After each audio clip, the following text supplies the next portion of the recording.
Você não tem classe para estar aqui. Fica lá fora. O grito da minha filha cortou a música do saguão como um cristal se espatifando contra o mármore preto, e o eco metálico daquilo ficou pendurado no ar gelado da entrada, como se o próprio prédio tivesse prendido a respiração junto comigo. Eu me chamo Rosalia. Tinha 68 anos naquela noite. E a vida inteira eu classifiquei os problemas como se fossem um arquivo organizado que eu sempre sei onde guardar. Tudo na minha cabeça tem coluna, tem soma, tem saldo. Isso aconteceu na cidade do México, numa noite de outubro em que o frio já mordia a pele de quem chegava, num salão de festas chamado Las Bugambilias. E o que a Patrícia ignorava, enquanto me apontava à rua com aquela manicure perfeita e o rosto desfigurado por uma indignação rasa, é que as raízes daquele salão respondiam à minha voz muito antes de ela aprender a falar a primeira palavra. Eu fiquei ali parada, diante das enormes portas de mogno do salão. Não pisquei. Não deixei que o tremor que ameaçava subir pelos meus joelhos chegasse até as minhas mãos. À minha volta, o tempo pareceu congelar. As taças de champanhe meio erguidas dos convidados mais próximos pararam no ar.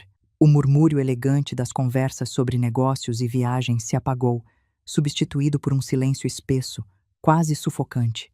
O Ignácio, o meu genro, um homem que tinha construído a carreira inteira em cima de sorrisos ensaiados, fingiu um fascínio repentino pelo estuque do teto, virando o rosto para não ter que intervir. Olha a covardia. Aprendam a reconhecer isso, porque é a postura mais comum dos homens que vivem de aparência. Quando o castelo de cartas balança, eles olham para cima e fingem que estão admirando o lustre. A minha mente, treinada por décadas para a contabilidade e para administrar crise, não registrou a dor de imediato. Em vez disso, comecei a processar a cena como um conjunto de dados, desmontando a humilhação em pequenas variáveis. Observei a tensão no maxilar da Patrícia, o rubor que subia pelo pescoço dela, manchando a pele impecável que tanto dinheiro custava manter.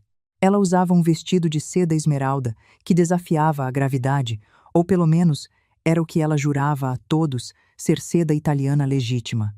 Uma peça que eu mesma tinha ajudado a ajustar 3 noites antes, quando a costureira de alta costura falhou com ela no último minuto.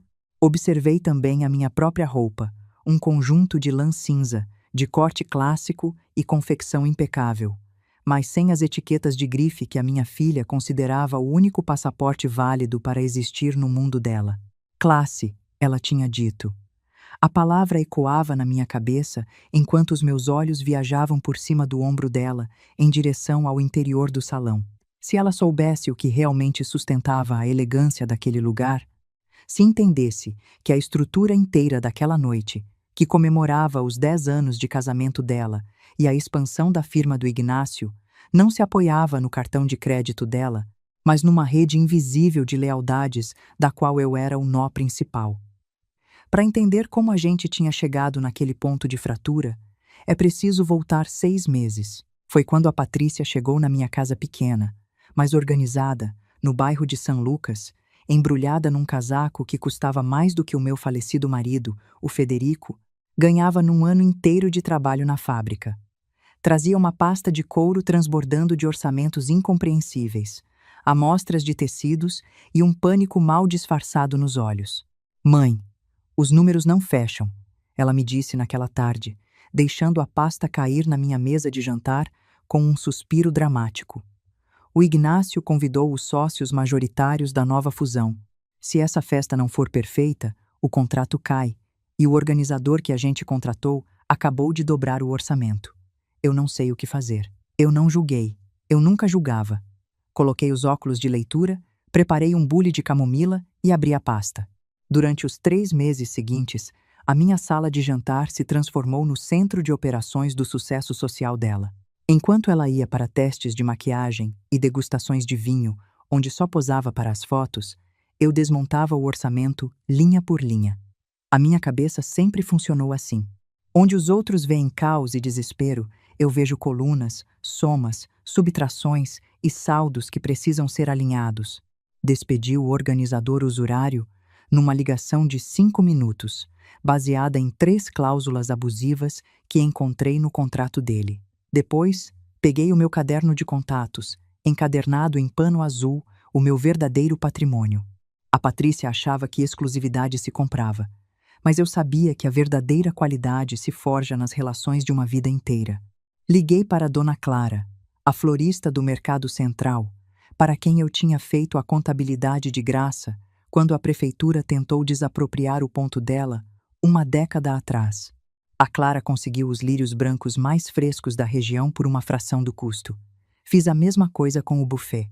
A Patrícia queria uma firma francesa que cobrava pelo prestígio do nome, mas cujos ingredientes ficavam dias congelados. Eu me reuni em segredo com o chefe principal das bugambilhas, um homem de mãos ásperas chamado Matel, que eu conhecia desde quando ele era ajudante de cozinha. Juntos, nos fundos da cozinha, a gente estruturou um cardápio de 5 tempos que equilibrava a sofisticação que a Patrícia exigia com a viabilidade financeira que a conta do Ignácio precisava. Deixa eu te explicar uma coisa do México que pesa nessa história, porque sem isso ninguém entende a minha força.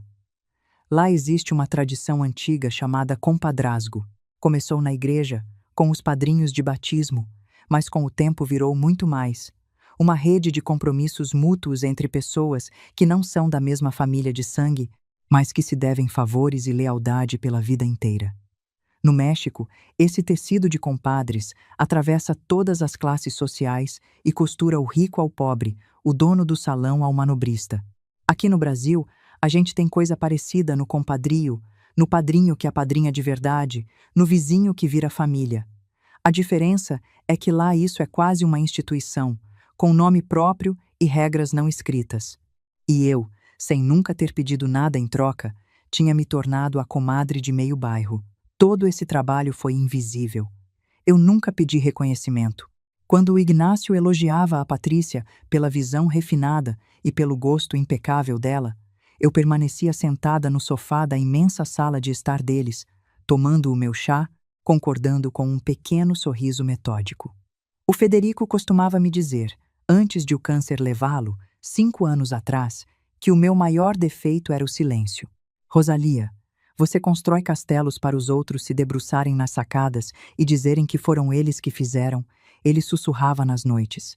Eu respondia que estrutura não precisa de aplausos para sustentar o teto. Me bastava saber que a casa não desabava. Mas a frieza da Patrícia tinha começado a escalar na última semana. Os sinais estavam ali, claros como indicadores financeiros em vermelho, mas eu escolhi arquivar a informação na categoria de estresse do evento. O primeiro indicador foi a distribuição das mesas. Numa tarde, revisando o diagrama enorme no tablet dela, eu notei que o meu nome não estava na mesa principal, junto à família do Ignácio e aos sócios diretores. Ela tinha me colocado na mesa 14, perto das portas de serviço, dividindo espaço com uns primos distantes do Ignácio, que mal conheciam a cidade, e com o dentista da família. É pela dinâmica, mãe. A Patrícia me explicou sem me olhar nos olhos, digitando furiosamente no telefone. Na mesa principal, vão falar de investimento, de bolsa de valores, de iate. Você vai ficar entediadíssima com a tia Leonor e o doutor Soares. Vai ficar muito mais à vontade. É pelo seu bem, para você não se sentir deslocada. Eu não discuti. Analisei a frase deslocada. Registrei, guardei no meu inventário mental. O segundo indicador veio com a roupa. Eu tinha escolhido o meu conjunto cinza com semanas de antecedência. Uma peça de lã excelente, sóbria, respeitável. Quando mostrei, a Patrícia fez uma careta que tentou disfarçar de preocupação de filha. Você vai de cinza, mãe? Parece secretária de cartório. Comprei uma coisa melhor para você. Me entregou uma capa de plástico com um vestido de cetim num tom lilás berrante, coberto de pedrarias baratas que imitavam cristais caros. Era o tipo de vestido que uma mulher jovem e sem critério acharia que uma mulher mais velha deveria usar para parecer elegante, segundo os padrões de novela. Eu agradeci o gesto, mas informei, com a calma clínica que me caracteriza, que o cetim lilás me causava alergia na pele. Menti, claro. A minha única alergia era a vulgaridade disfarçada de luxo. E foi assim que a gente chegou na noite daquela festa. A preparação na minha casa tinha sido silenciosa e ordenada. Tomei banho, fiz o meu coque de sempre, passei umas gotas do meu perfume de toda a vida e vesti o conjunto cinza. A corrida de táxi até a zona nobre da cidade me deixou observar como a paisagem mudava das calçadas rachadas do meu bairro para as avenidas margeadas de árvores podadas. Ao chegar nas bugambilhas, paguei o motorista, deixei uma gorjeta exata e caminhei até a entrada. O prédio se erguia imponente, com a fachada neoclássica e as colunas iluminadas de baixo para cima. Para qualquer um dos convidados que chegavam nos carros europeus de luxo, aquele lugar era só um recipiente caro para os egos deles. Para mim, era um livro-caixa aberto, um mapa de memórias e dívidas de gratidão. Eu conhecia a história daquele salão melhor do que ninguém, porque eu mesma tinha ajudado a fincar os alicerces dele. 30 anos atrás, quando aquele distrito não passava de um projeto urbano cheio de terrenos baldios, um homem chamado Dom Hector investiu as economias da vida inteira para construir aquele lugar. Em 1995, quando a crise financeira atingiu o país e os bancos ameaçavam tomar o prédio ainda pela metade, foi a mim que ele recorreu. Reestruturei a dívida inteira, o acompanhei ao banco Armada só com o meu caderno, e a gente salvou o prédio. O Hector me ofereceu participação no negócio, mas eu recusei. Falei que amigo não lucra com o resgate do outro. Desde aquele dia, o meu nome naquele lugar tinha um peso que talão de cheque nenhum poderia igualar. Aqui vale uma pausa rápida, porque a virada de 1994 para 95 no México não foi uma época qualquer. Foi o chamado erro de dezembro. Em dezembro de 94, o peso mexicano desabou de uma hora para outra, e nas semanas seguintes, já em 95, os juros saltaram de um jeito que engoliu pequenos negócios às centenas. Quem tinha dívida em dólar acordou devendo o dobro. No Brasil, a gente conhece bem esse tipo de susto, porque a nossa geração atravessou a inflação dos anos 80, os planos econômicos, o dinheiro que perdia valor entre a feira e o caixa do mercado. A diferença é que lá o tombo veio concentrado num punhado de semanas de pânico. Eu vivi os dois lados desse balcão, e posso dizer, crise é igual em qualquer língua. O que muda é quem tem coragem de pegar o lápis e refazer as contas. Todo o pessoal antigo conhecia essa história. Ao subir as escadarias naquela noite, o primeiro a me cumprimentar foi o Tomás, o jovem manobrista, neto da senhora de quem eu compro pão todas as manhãs. Me sorriu com um respeito genuíno, inclinando a cabeça.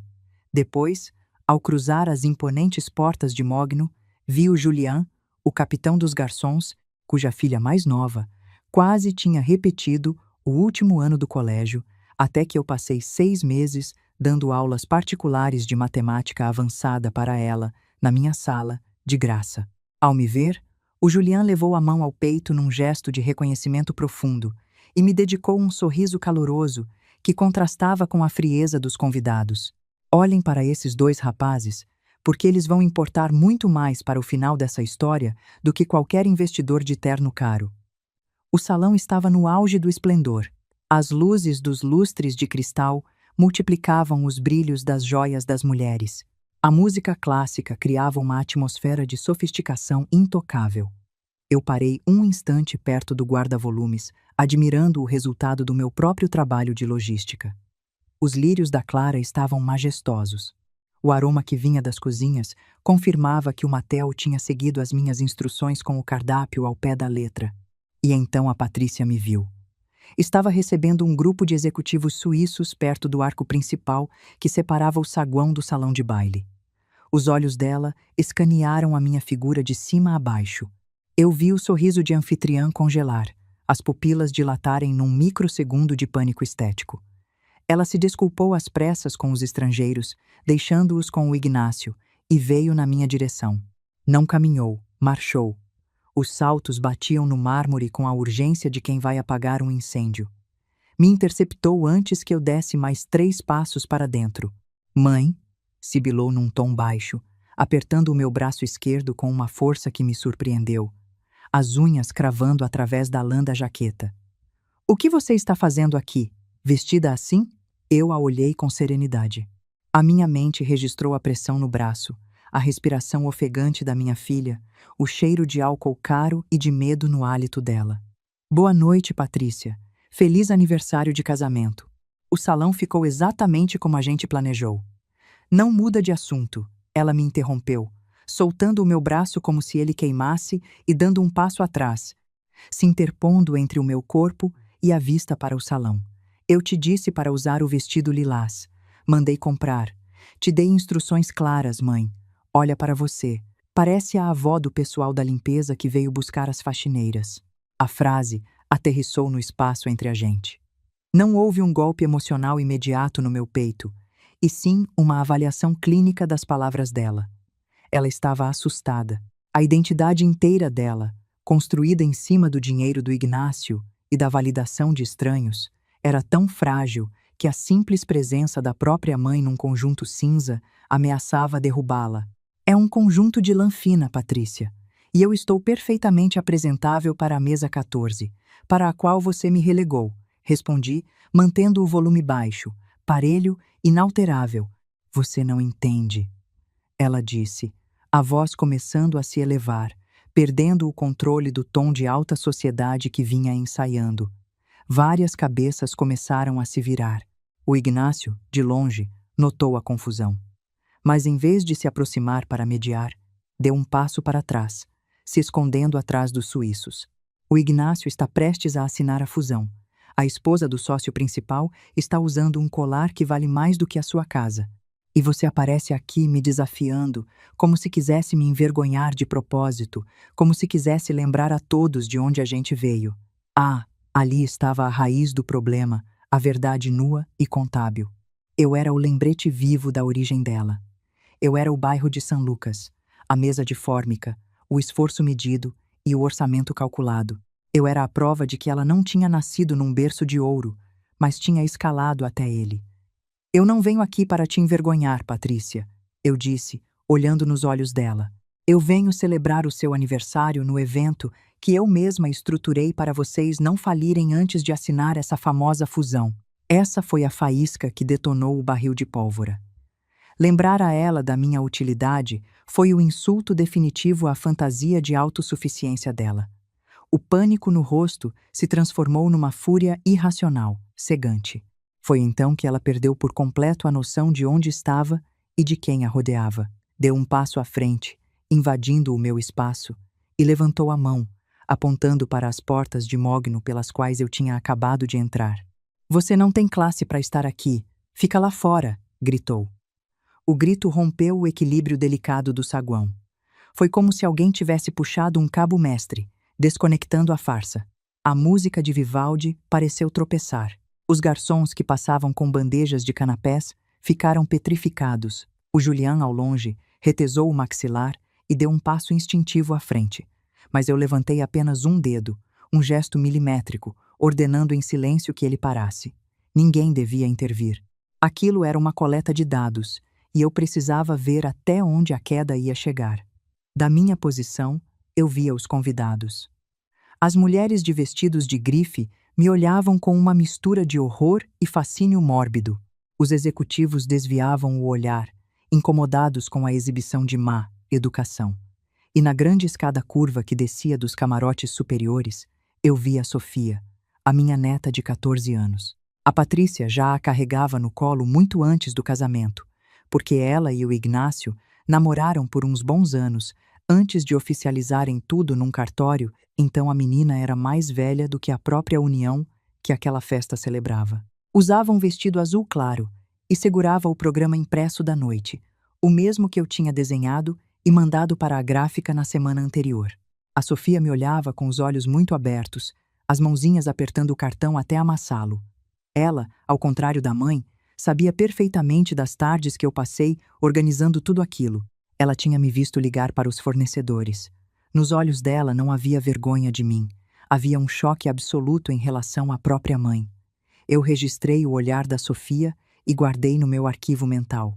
Ela era uma testemunha silenciosa, uma semente plantada no meio daquele deserto de superficialidade. A Patrícia continuava com o braço estendido em direção à rua, respirando ofegante. Esperava uma reação minha. Esperava lágrimas, esperava que eu me encolhesse, que pedisse perdão por existir, ou que fizesse um escândalo de gritos que justificasse a afirmação dela de que eu não tinha classe. Ela queria que eu validasse a agressão, me transformando no estereótipo da mulher de bairro escandalosa. Mas a minha personalidade não é feita de drama, é feita de estrutura. Eu a olhei em silêncio. Deixei os segundos passarem. 1, 2, 3, 4, 5. Deixei o silêncio ficar tão denso, tão insuportavelmente pesado, que a própria Patrícia começou a duvidar da postura dela. O braço estendido começou a tremer. A minha falta de reação amplificava a atrocidade do gesto dela diante de todos os presentes. Ela estava sozinha no palco da própria crueldade. Classe, eu repeti em voz baixa, quase num sussurro, mas com uma dicção tão precisa que as pessoas mais próximas me escutaram com clareza. Não acrescentei mais nada. Não cobrei as horas que passei fechando as contas dela. Não mencionei a florista, nem o chefe, nem o organizador que demiti. Saldos não se discutem com quem não sabe ler os números. Sem qualquer pressa, ajeitei a bolsa sobre o antebraço e alisei uma ruga imaginária na minha jaqueta de lã cinza. Mantive o queixo na altura certa, nem erguido pelo orgulho ferido, nem abaixado pela humilhação. Olhei pela última vez para o Ignácio, escondido atrás dos sócios, um covarde num terno sob medida. Depois olhei para a Sofia na escada e lhe dediquei um aceno levíssimo de cabeça. Uma mensagem privada de avó para a neta, dizendo a ela que eu estava intacta. Por fim, olhei para a Patrícia. Os olhos dela já mostravam o primeiro lampejo de pânico ao perceber a fenda permanente que tinha acabado de abrir em público. Dei meia volta. Os meus sapatos de salto baixo, aqueles que ela considerava de senhora, ressoaram com firmeza sobre o mármore preto enquanto eu caminhava de volta para a entrada. Não apressei o passo, não fugi. Caminhei com a cadência de quem é dona do terreno que pisa. O Tomás, o jovem manobrista, correu até as pesadas portas de mogno e as abriu de par em par, baixando o olhar num sinal de respeito quase solene. O ar frio da noite me bateu no rosto ao cruzar a soleira. O contraste com o ar viciado do salão foi um alívio imediato. Atrás de mim, o silêncio do saguão continuava intacto, um monumento ao erro colossal que a Patrícia tinha acabado de cometer. Saí para o pórtico de colunas iluminadas e parei no degrau de cima. O som da enorme porta de mogno ao se fechar foi seco, rotundo, definitivo. O clique da fechadura cortou a luz e a música que escapavam do interior, me deixando sozinha na tranquilidade da rua, sob a luz dos postes. A equação tinha mudado. As variáveis estavam prontas para serem recalculadas. E dentro da minha bolsa, o telefone celular começava a pesar com a promessa de uma resolução iminente. Desci a escadaria com passos firmes, ignorando o olhar de desculpas que o Tomás me dirigiu da guarita dele, e me dirigi a uma pequena praça arborizada, bem em frente ao salão. Havia um banco de ferro forjado sob a sombra de um jacarandá velho. Sentei ali, alisei a saia do meu conjunto cinza e coloquei a minha bolsa de couro preto sobre o colo com absoluta simetria. Eu precisava de um momento para processar os dados. A minha mente, estruturada em balanços e auditorias, exigia ordenar as variáveis antes de tomar qualquer decisão executiva. A Patrícia, a minha única filha, tinha gritado comigo em público, tinha me apontado à porta, tinha usado a palavra classe como uma arma desenhada para amputar a minha presença da nova e frágil realidade social dela. Qualquer outra mãe teria desmoronado em choro, consumida pela dor da ingratidão. Eu sentia dor. Claro, uma pontada fria embaixo das costelas, mas o meu treinamento mental a categorizou não como ferida emocional, e sim como falha estrutural crítica. A Patrícia estava super alavancada. Tinha investido todo o capital humano dela na validação de um grupo de investidores suíços e nas mentiras corporativas do Ignácio. Tinha apostado contra a própria origem e, no processo, quebrou a regra básica de qualquer empresa sustentável. Nunca destrua os alicerces que sustentam o seu prédio. Eu olhei para a fachada imponente do salão. As grandes janelas de vidro deixavam ver o resplendor dos lustres de cristal e as silhuetas difusas dos convidados. Ao observar as luzes do prédio, A minha mente me entregou a primeira peça-chave, o comecinho de 1995. A crise financeira tinha sufocado o país. As taxas de juros tinham saltado de um dia para o outro, e os bancos devoravam propriedades como bestas famintas. O Hector estava há semanas de perder a estrutura ainda pela metade.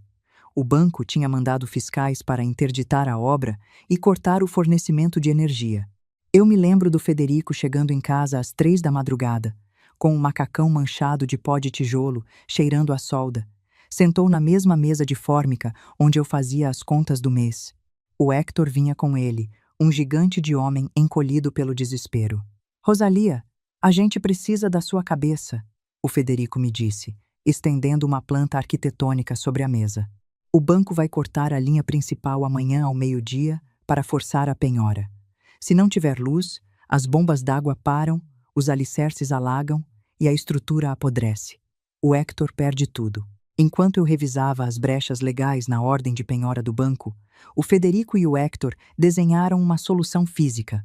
O Federico, que conhecia a rede elétrica da cidade como a palma das mãos cheias de calos, traçou uma linha vermelha na planta. "A gente não vai deixar o banco apagar a nossa luz", ele murmurou. "Vamos construir um desvio, uma caixa de fusíveis escondida atrás do muro falso do porão de serviço, conectada à rede subterrânea antiga do bairro, aquela que a prefeitura esqueceu de mapear. Se o banco cortar a luz oficial, a gente tem o controle mestre.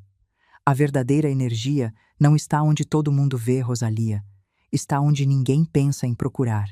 Durante 3 noites, enquanto eu redigia os recursos contábeis, o Federico e o Hector cavaram, conectaram e soldaram aquela caixa de controle secreta.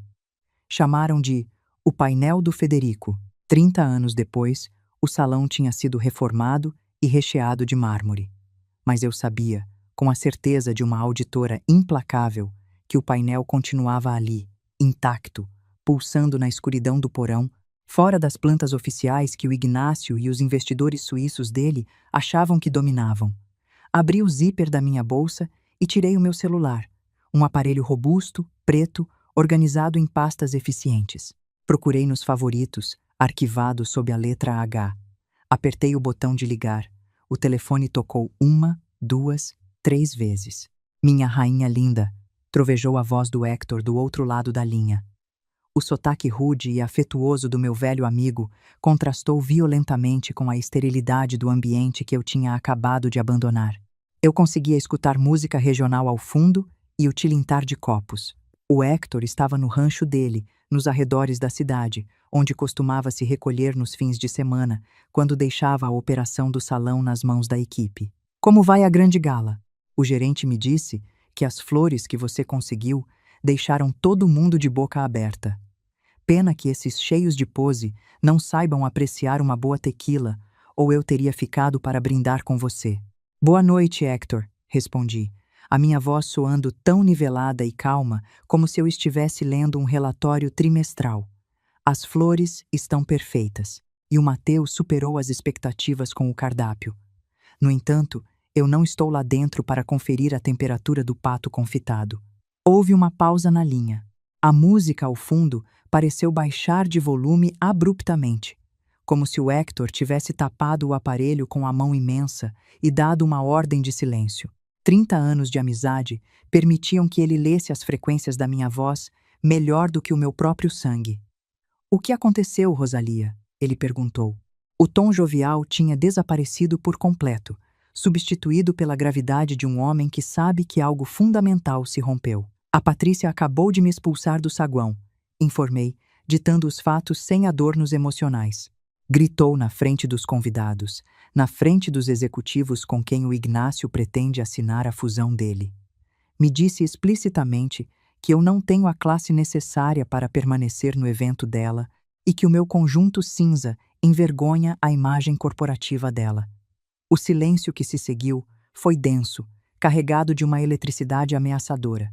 Eu conseguia imaginar o Hector se levantando da varanda do rancho, apertando o maxilar. "Essa menina insolente", ele sibilou, arrastando as palavras com uma fúria fria. "Essa arrivista ignorante teve a coragem de te expulsar da minha casa, do prédio que você e o Federico salvaram com as próprias mãos quando ela não passava de uma pirralha que chorava por brinquedo caro. Os fatos são exatamente esses, Hector. Escutei o Hector xingando baixinho. Depois ele soltou um suspiro pesado e me entregou uma variável que eu não tinha considerado, um dado que fechou perfeitamente a equação da falsidade do Ignácio. Rosalia, vou te contar uma coisa que eu tinha guardado por respeito a você. Ele começou, a voz áspera de indignação. Esse seu genro, o engravatado de meia tigela, veio no meu escritório 1 mês atrás chorar miséria por causa do preço do aluguel do salão. Me pediu 40% de desconto. Sabe o que o cínico me disse? Disse que o evento dele ia dar um cachê internacional ao meu salão, que eu deveria agradecer pela exposição. Eu quase mandei ele passear. A única razão, a única pela qual eu autorizei o evento e dei o desconto, foi porque ele me disse que a festa era uma homenagem a você, que você seria a convidada de honra na mesa principal. Anotei aquela mentira no meu inventário mental. O Ignácio não era só um covarde.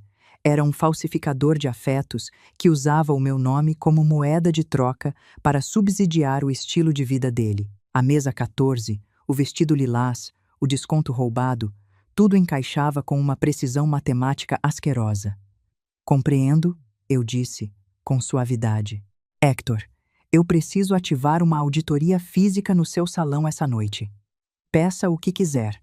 Ele respondeu, sem hesitar um segundo. Quer que eu chame a segurança e ponha todos eles na rua? Quer que eu cancele a conta e cobre até o último copo de água a preço de ouro na frente dos suíços? É só falar e está feito. Eu não respondi de imediato, olhando para a janela do segundo andar, onde a silhueta do Ignácio gesticulava animadamente diante de um grupo de homens. Isso seria um escândalo vulgar, e a Patrícia argumentaria que o mundo é injusto com ela. Os saldos devem fechar com elegância. Eu quero que o evento continue. Quero que o jantar seja empratado. Quero que o Ignácio suba ao palco principal para dar o discurso de sucesso e solvência dele. Mas quero que ele faça isso nos meus termos. Estou te escutando, Rosalia. O Fausto ainda é o seu chefe de manutenção noturna? O Fausto e mais ninguém. É mais teimoso que uma mula e deve a vida ao Federico, que ensinou o ofício a ele. Está de plantão essa noite no porão. Ótimo, quero que você ligue para o Fausto. Mande ele descer ao porão sul, atrás das câmaras de gelo. Quero que ele vá até o painel do Federico. Quando eu der o sinal, quero que ele baixe a alavanca da fase principal. O Hector soltou uma risada baixa, gutural, que vibrou pelo aparelho. Era a risada de um homem que reconhecia uma jogada de mestre. Você vai cortar o cérebro do salão. Os lustres de cristal, os microfones, a música, todo o teatro vai cair. Exatamente, confirmei. Mas o painel do Federico foi projetado para deixar intactas as linhas de emergência e os circuitos da cozinha. Não quero pôr em risco a segurança de ninguém, nem arruinar o trabalho do Mateu nos fogões. Só quero tirar deles o filtro de luxo. Quero que os investidores suíços vejam o Ignácio e a Patrícia sob a luz crua e zumbente dos refletores de emergência. Sem música, sem sombras que escondam as rachaduras. Quero que a estrutura real fique exposta. É poesia pura, Rosalia. Mando uma mensagem para o Fausto agora mesmo. Ninguém além dele tem a chave daquela grade. Me avise quando quiser que eu apague o mundo. Eu te mando uma mensagem, Hector. Obrigada. Sempre, minha rainha. Desliguei a ligação e deslizei o telefone de volta para a bolsa. Me recostei de leve no encosto de ferro do banco, sentindo o frio do metal penetrar através do meu casaco. De repente, o som das pesadas portas de mogno se abrindo de novo rompeu a quietude da rua. Virei a cabeça milimetricamente. Era o Ignácio. Tinha saído do salão em passo apressado. Olhou para a esquerda, depois para a direita, procurando nas sombras. Por fim, o olhar dele pousou em mim, sentada sob o jacarandá do outro lado da pracinha. A postura dele, antes ereta e triunfal diante dos suíços, agora revelava a atenção de um homem que tenta conter um vazamento num barco de papel. Ele enfiou as mãos nos bolsos da calça sob medida e atravessou a rua na minha direção. À medida que ele se aproximava, o meu escrutínio clínico se intensificou. Notei que o nó da gravata de seda azul dele estava 1 milímetro fora do centro. A respiração estava ligeiramente irregular, e apesar dos 6 graus que o termômetro da cidade marcava, uma fina camada de suor brilhava na testa dele, logo abaixo da linha do cabelo, perfeitamente penteado. Cheirava a uísque caro, a loção francesa e a medo financeiro. Ele parou a 2 metros do banco, não se sentou, tentou manter a altura como vantagem tática. Olhem para esse homem. Quem precisa permanecer em pé para se sentir maior do que uma senhora sentada num banco já entregou, sem perceber, o tamanho real do próprio medo. Rosalia, pelo amor de Deus, que cena tão desnecessária, ele começou, num tom que pretendia ser conciliador, mas estava encharcado de condescendência corporativa. Entende a pressão a que a Patrícia está submetida. Esses meses foram um inferno logístico para ela. Se você tivesse aceitado vestir o vestido que ela comprou com tanto carinho, nada disso teria acontecido. Existe um protocolo corporativo que a gente precisa manter essa noite. Uma imagem de solvência absoluta. Eu não pisquei. Olhei para ele da minha posição sentada, deixando as palavras dele flutuarem no ar frio e congelarem antes de cair no chão. O seu conceito de solvência é fascinante, Ignácio, eu disse, a voz não mais alta do que um murmúrio claro. Você confunde o crédito com o capital? Confunde o cenário com os alicerces? O Ignácio suspirou, um som histriônico, desenhado para mostrar paciência esgotada. Tirou uma carteira de pele de crocodilo do bolso interno do paletó. Com dedos rápidos, extraiu 3 notas de alta denominação, novas e estaladas, e as estendeu na minha direção, como se estivesse dando uma gorjeta excessiva a um zelador inconveniente. Toma, ele disse, forçando um sorriso tenso. Para você ir embora confortável, chama um bom serviço de transporte particular. Vai para casa, toma um chá, descansa. Eu cuido de acalmar a Patrícia. Vou dizer aos sócios que você teve uma descompensação por causa da idade e precisou se retirar por recomendação médica. A gente salva a cara de todo mundo. Eu olhei para as notas na mão estendida dele, depois para os olhos dele, que desviavam dos meus, piscando rápido demais. Você está suando, Ignácio. Observei com frieza científica. A 6 graus. O seu corpo está numa resposta de estresse agudo. E não é por minha causa. É por causa dos homens de terno escuro que você deixou lá dentro. A mão dele tremeu, mas manteve as notas estendidas. Não sei do que você está falando. São os investidores mais importantes da Europa. A fusão é fato consumado. A fusão é um resgate. Eu corrigi, ajustando o fecho da minha bolsa. Eu vi as faturas que chegaram em São Lucas durante esses 3 meses. Vi os juros de mora dos seus cartões de crédito, os que você usa para manter o aluguel dos seus carros europeus. Você está afogado em dívidas de curto prazo. Convidou esses homens aqui essa noite para fingir que é um sócio em igualdade de condições, quando na verdade está implorando para que eles te comprem antes que os seus credores locais iniciem as execuções. A cor abandonou o rosto do Ignácio tão rápido que parecia ter sido drenada por uma seringa. Ele baixou a mão, amassando as notas no punho. A máscara do genro condescendente se rachou, revelando o trapaceiro encurralado que habitava embaixo. Você não entende nada de negócios internacionais, cuspiu, a voz perdendo a modulação ensaiada.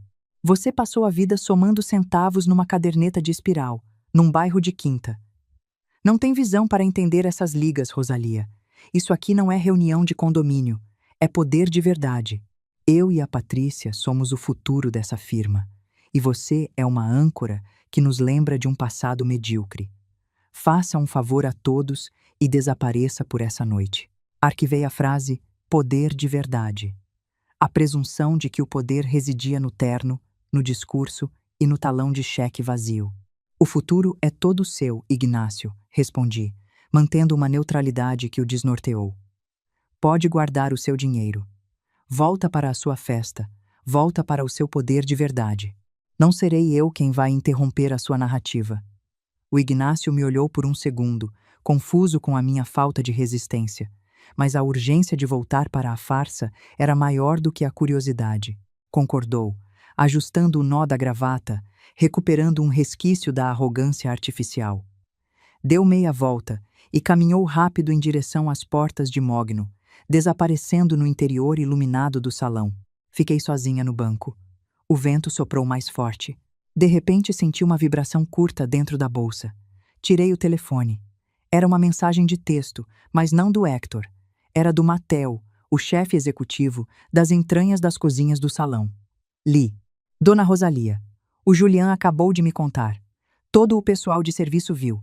Os garçons estão furiosos. A Patrícia está passando de mesa em mesa dizendo que a senhora teve um pico de pressão arterial. É uma vergonha.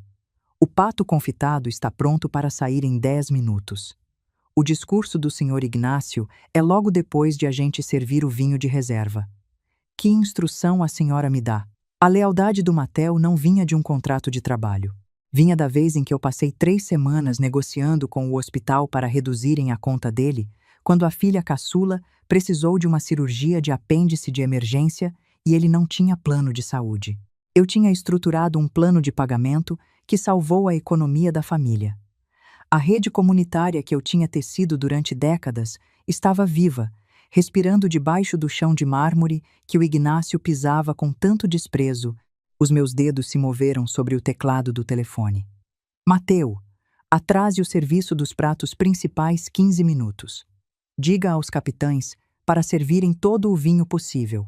Com o estômago vazio e álcool em abundância, os convidados prestam mais atenção aos detalhes. Não sirvam o pato até nova ordem. As travessas ficam nos aquecedores. Comecem a esvaziar as garrafas nas taças dos suíços. Naquele momento, eu visualizava o Ignácio subindo ao pequeno estrado, batendo de leve na taça de cristal, com um garfo de prata, para pedir a atenção dos presentes. A Patrícia ao lado dele, sorrindo com aquela falsidade plástica, exibindo o vestido de seda esmeralda, convencida de que tinha apagado a mancha cinza da própria origem, os executivos suíços girando nas cadeiras, esperando escutar os números que justificariam o investimento deles. Logo então, uma segunda mensagem iluminou a tela do meu velho telefone. Era do Hector. O Fausto está diante do painel de 95, o painel do Federico, a mão na alavanca. Esperando a sua ordem. Eu senti a presença do Federico no vento frio, me lembrando de que a verdadeira energia está onde ninguém pensa em procurar. Olhei para o teclado numérico do meu telefone. Escrevi uma única palavra na janela do chat. Conector. Agora o tempo é uma medida exata, uma coluna que sempre fecha no fim do balanço diário, por mais que você tente falsificar os números. No 4º segundo depois de eu enviar a minha ordem, o imenso prédio das bugambilhas sofreu um colapso estrutural invisível. Eu vi tudo do meu assento no banco de ferro forjado, sob a sombra gelada do jacarandá. Foi um espetáculo clínico e perfeito. Primeiro, as luzes douradas dos imensos lustres de cristal, aquelas que projetavam uma miragem de riqueza sobre a fachada neoclássica, piscaram com uma espécie de estertor elétrico. Depois, simplesmente morreram. A escuridão engoliu o saguão e o salão principal numa batida simultânea. A música de Vivaldi, que vinha flutuando pela rua como um perfume caro, foi decapitada no meio de um acorde. Durante um instante absoluto, o salão foi uma caverna negra no meio da cidade iluminada. Eu conseguia escutar, mesmo através das grossas paredes de alvenaria e das portas de mogno, o som inconfundível de 200 pessoas perdendo o fôlego ao mesmo tempo. Um arquejo coletivo, seguido pelo tilintar agudo de uma taça de cristal se espatifando contra o mármore preto do chão. Então, com um zumbido metálico que ressoou nos meus próprios ossos, os circuitos de emergência ganharam vida. Não era a luz quente, regulada para esconder as rugas e realçar as joias que o Ignácio tinha exigido. Era a luz crua, pálida e fluorescente dos refletores industriais, embutidos nos rodapés e nas saídas de serviço. Era o tipo de luz que se encontra nos corredores de um hospital público às 3 da madrugada. Uma luz que não perdoa, que não filtra, que expõe a realidade nua das coisas. Sob aquele resplendor de necrotério, o majestoso Las Bugambilhas deixou de ser um palácio europeu e voltou a ser o que era nas plantas originais. Uma imensa caixa de concreto, aço e cabos. Fiquei sentada com as mãos repousando sobre a minha bolsa de couro. Não sorri. O triunfo não se celebra com gestos vulgares. O triunfo se observa, se audita e se registra. Através das imensas janelas, as silhuetas dos convidados, antes graciosas e seguras, se transformaram num enxame de sombras desorientadas. Eu via braços se agitando, cabeças girando, posturas de autoridade desmoronando sob o pânico repentino do escuro.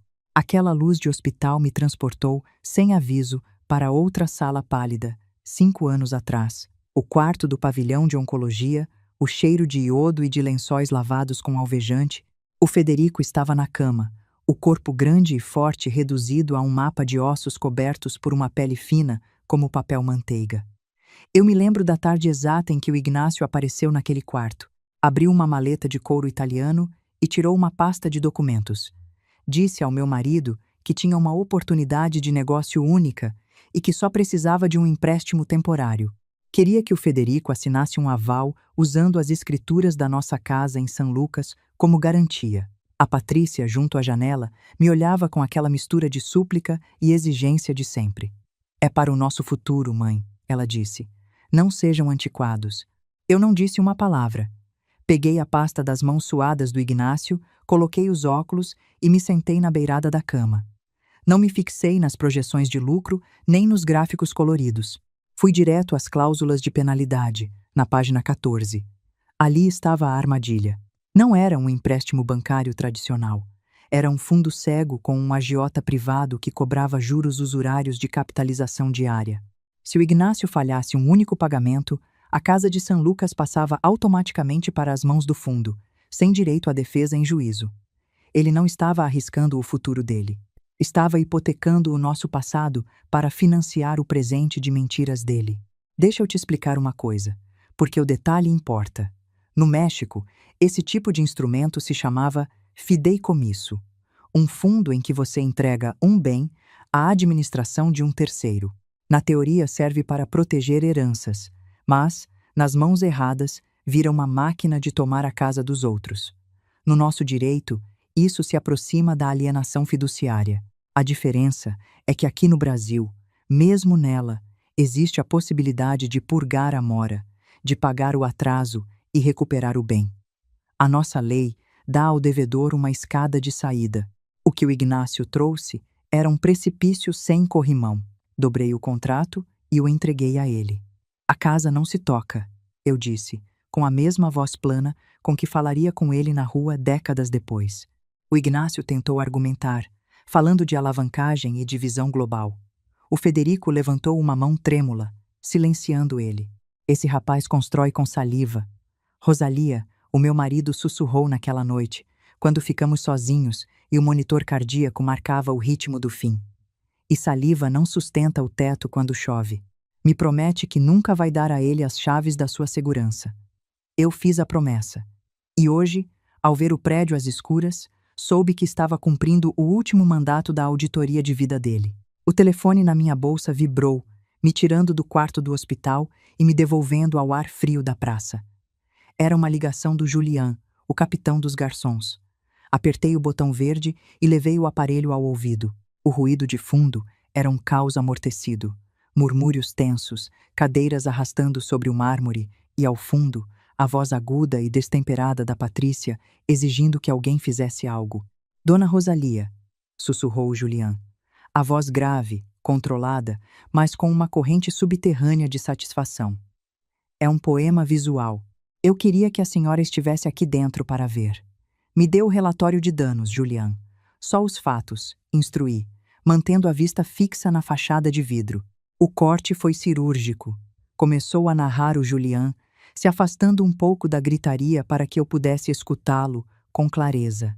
O senhor Ignácio tinha acabado de subir ao estrado, tinha pegado o microfone e batido na taça com o garfo.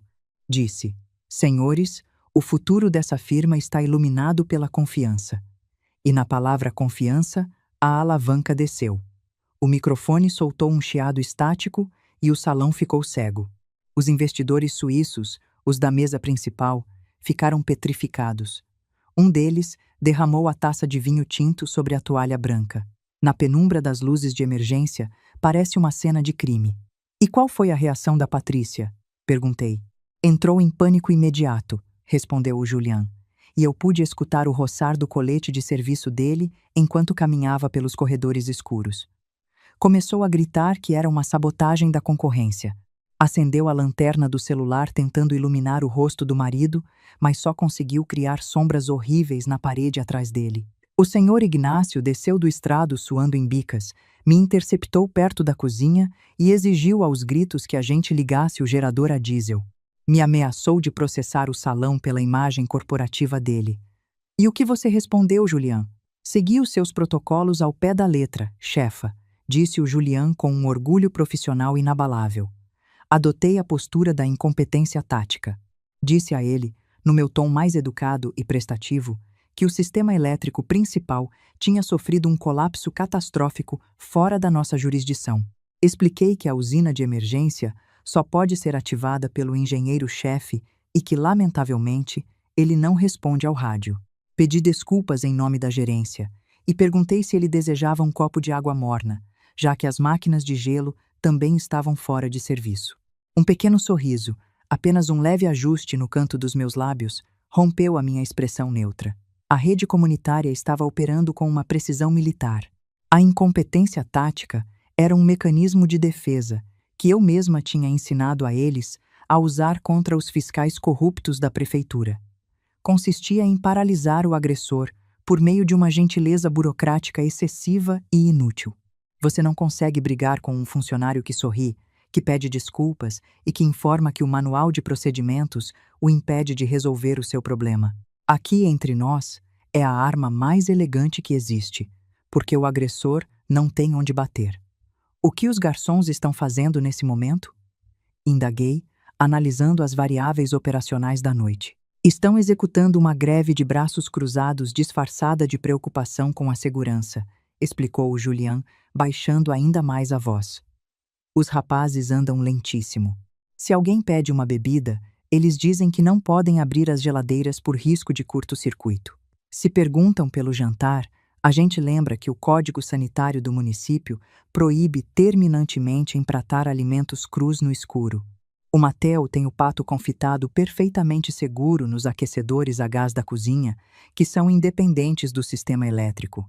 A comida está a salvo, mas os convidados estão com fome, com frio e cercados pela pior iluminação possível. Os suíços já estão olhando os relógios de ouro. Estão calculando a saída. Excelente. Mantenham a posição. Não saiam do personagem por nada, ordenei. Se o Ignácio tentar entrar na cozinha ou nas áreas de serviço, bloqueiem a passagem dele citando normas de defesa civil. Ninguém que não seja pessoal autorizado cruza aquelas portas. Entendido, chefa. Estamos segurando a linha. O Julian desligou. Guardei o telefone. O vento soprou com mais força, levantando folhas secas dos paralelepípedos. Olhei para o salão e pensei na palavra que a Patrícia tinha usado como chicote contra mim. Classe. Ela achava que classe era um vestido de cetim lilás, uma mesa principal cercada de executivos europeus e um contrato de organização de eventos que custava uma fortuna. Para mim, classe era o Julian, um homem que se levantava às 4 da manhã, que passava o próprio uniforme até deixar os vincos perfeitos e que sustentava a dignidade da família com bandejas pesadas. Classe era a Dona Clara, a florista. Notem a diferença, porque ela é tudo nessa história. Enquanto eu observava o caos silencioso através dos vidros, a memória da Clara se materializou na minha mente. Foi 10 anos atrás. A prefeitura tinha lançado uma campanha de embelezamento urbano, que não passava de uma desculpa para desapropriar os pontos dos comerciantes mais antigos do mercado central e vender os terrenos para uma construtora. A Clara chegou na minha casa numa terça à tarde, o avental cheirando a terra úmida, trazendo um aviso de despejo carimbado com tinta vermelha. Chorava tão forte que mal conseguia falar.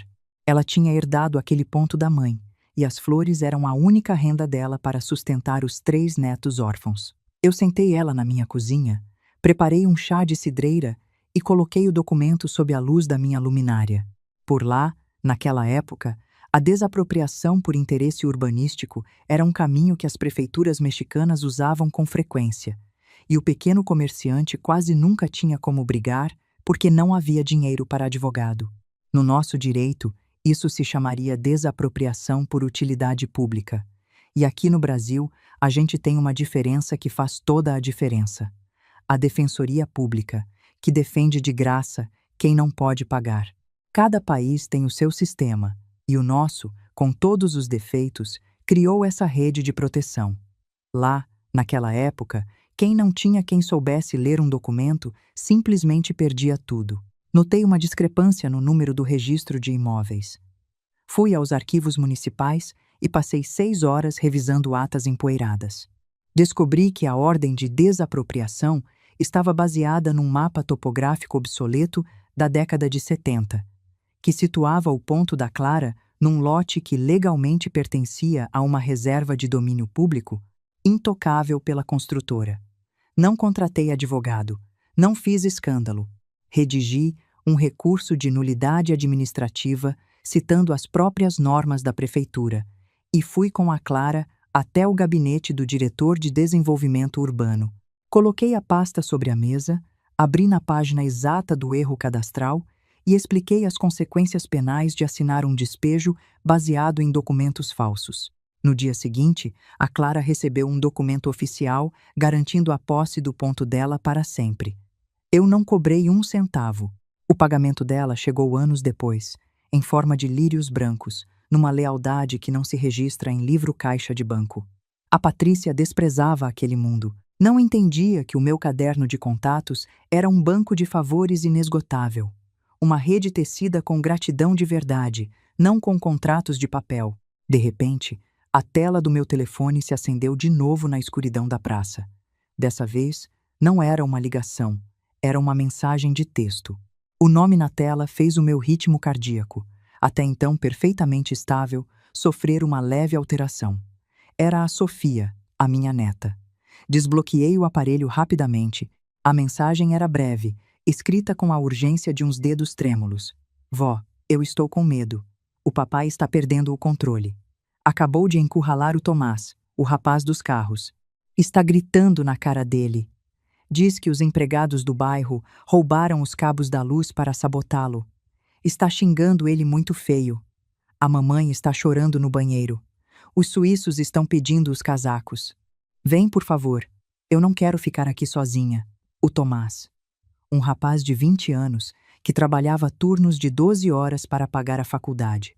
O mesmo que tinha me aberto a pesada porta de mogno com uma reverência solene quando eu saí. O Ignácio estava cruzando a linha vermelha. Uma coisa era deixar a própria arrogância dele o sufocar diante dos investidores. Outra muito diferente era permitir que ele usasse o desespero para humilhar um membro da minha comunidade. A rede me pertencia. Eu a tinha invocado. Eu tinha dado a ordem de apagar a luz, e, portanto, eu era a única responsável por proteger os soldados que estavam executando a minha estratégia na linha de frente. Eu não ia permitir que um trapaceiro de terno de seda descarregasse a frustração financeira em cima de um jovem trabalhador. Além disso, a Sofia estava me chamando. A Sofia, a única variável inocente em toda aquela equação corrompida, a mente jovem que ainda podia ser salva da superficialidade tóxica dos pais, ela precisava ver como se resolve um balanço em números vermelhos, ver que a verdadeira autoridade não exige gritos, nem insultos, nem humilhações aos subordinados. O tempo de observar de longe tinha terminado. A auditoria externa precisava se tornar uma intervenção interna. Me levantei. O banco de ferro gemeu sob o meu peso. Ajustei a jaqueta do meu conjunto cinza. A Patrícia tinha dito que eu parecia a avó do pessoal da limpeza. Eu sorri no escuro. O pessoal da limpeza é o único que possui as chaves mestras de todos os cômodos trancados. O único que conhece os segredos que os donos escondem embaixo do tapete. Era o título mais honroso que ela poderia ter me dado sem perceber. Não caminhei em direção às escadarias principais. Eu não tinha a intenção de entrar pela porta da frente, onde a histeria dos convidados bloqueava o fluxo lógico dos acontecimentos. Dei meia volta e segui pela calçada que beirava o flanco direito do imenso prédio. À medida que eu avançava, a paisagem mudava. Para trás ficavam o paralelepípedo polido e as árvores podadas. Entrei no beco de serviço, de chão de concreto rachado, manchado por anos de descarga de mercadoria e óleo de caminhão. O ar já não cheirava a perfume francês, e sim a alvejante, papelão úmido e o escape dos exaustores das cozinhas. Aquele era o verdadeiro esqueleto das buganbilhas, o lugar por onde entrava a matéria-prima e saía o lixo, o lugar que a Patrícia jamais pisaria para não estragar os sapatos de grife. No fundo do beco, mal iluminada por um refletor amarelo coberto de teias de aranha, havia uma pesada grade de aço preto, entrada da casa de máquinas e do porão sul. Diante dela, envolto nas sombras, havia um homem em pé, de macacão de bringasto, um cigarro aceso na mão direita, a brasa subindo e descendo como um farol minúsculo. Ao escutar os meus passos sobre o concreto, ele deixou o cigarro cair e o esmagou com a bota. Era o Fausto, o chefe de manutenção noturna, que tinha aprendido o ofício dos cabos e das soldas, observando o meu falecido marido. O rosto dele estava curtido pelos anos de trabalho pesado, sulcado por rugas que pareciam trincheiras em couro velho. As mãos, manchadas de graxa preta que sabão nenhum tiraria, descansavam dos lados. "Boa noite, dona Rosalia", disse o Fausto com uma voz rouca que parecia sair das profundezas da terra, tirando o boné de beisebol desbotado em sinal de respeito. "Boa noite, Fausto." "O corte foi impecável", respondi, com o tom de quem inspeciona uma obra terminada. Um sorriso duro, sem alegria, mas cheio de satisfação técnica, apareceu no rosto dele. "O painel do Dom Federico funciona como um relógio suíço, chefa. O desvio principal está aberto. Isolei a fase do salão de baile e do saguão. As geladeiras e as bombas d'água continuam operando na linha secundária. Ninguém corre perigo, mas os de cima estão no escuro, dependendo só das luzes de emergência. Estão cegos. O Ignácio está exigindo que você ligue o gerador a diesel", informei. O Fausto soltou uma gargalhada seca, um som que ricocheteou nos muros de tijolo do beco. "Que exija o que quiser." Eu tirei a bateria do motor de arranque do gerador e escondi atrás dos barris de graxa usada. Se o engravatado descer me procurar, vai encontrar um bloco de metal morto. O Dom Federico me ensinou a ler os cabos, mas a senhora me ensinou a ler os trapaceiros. Esse homem não merece a luz desse lugar.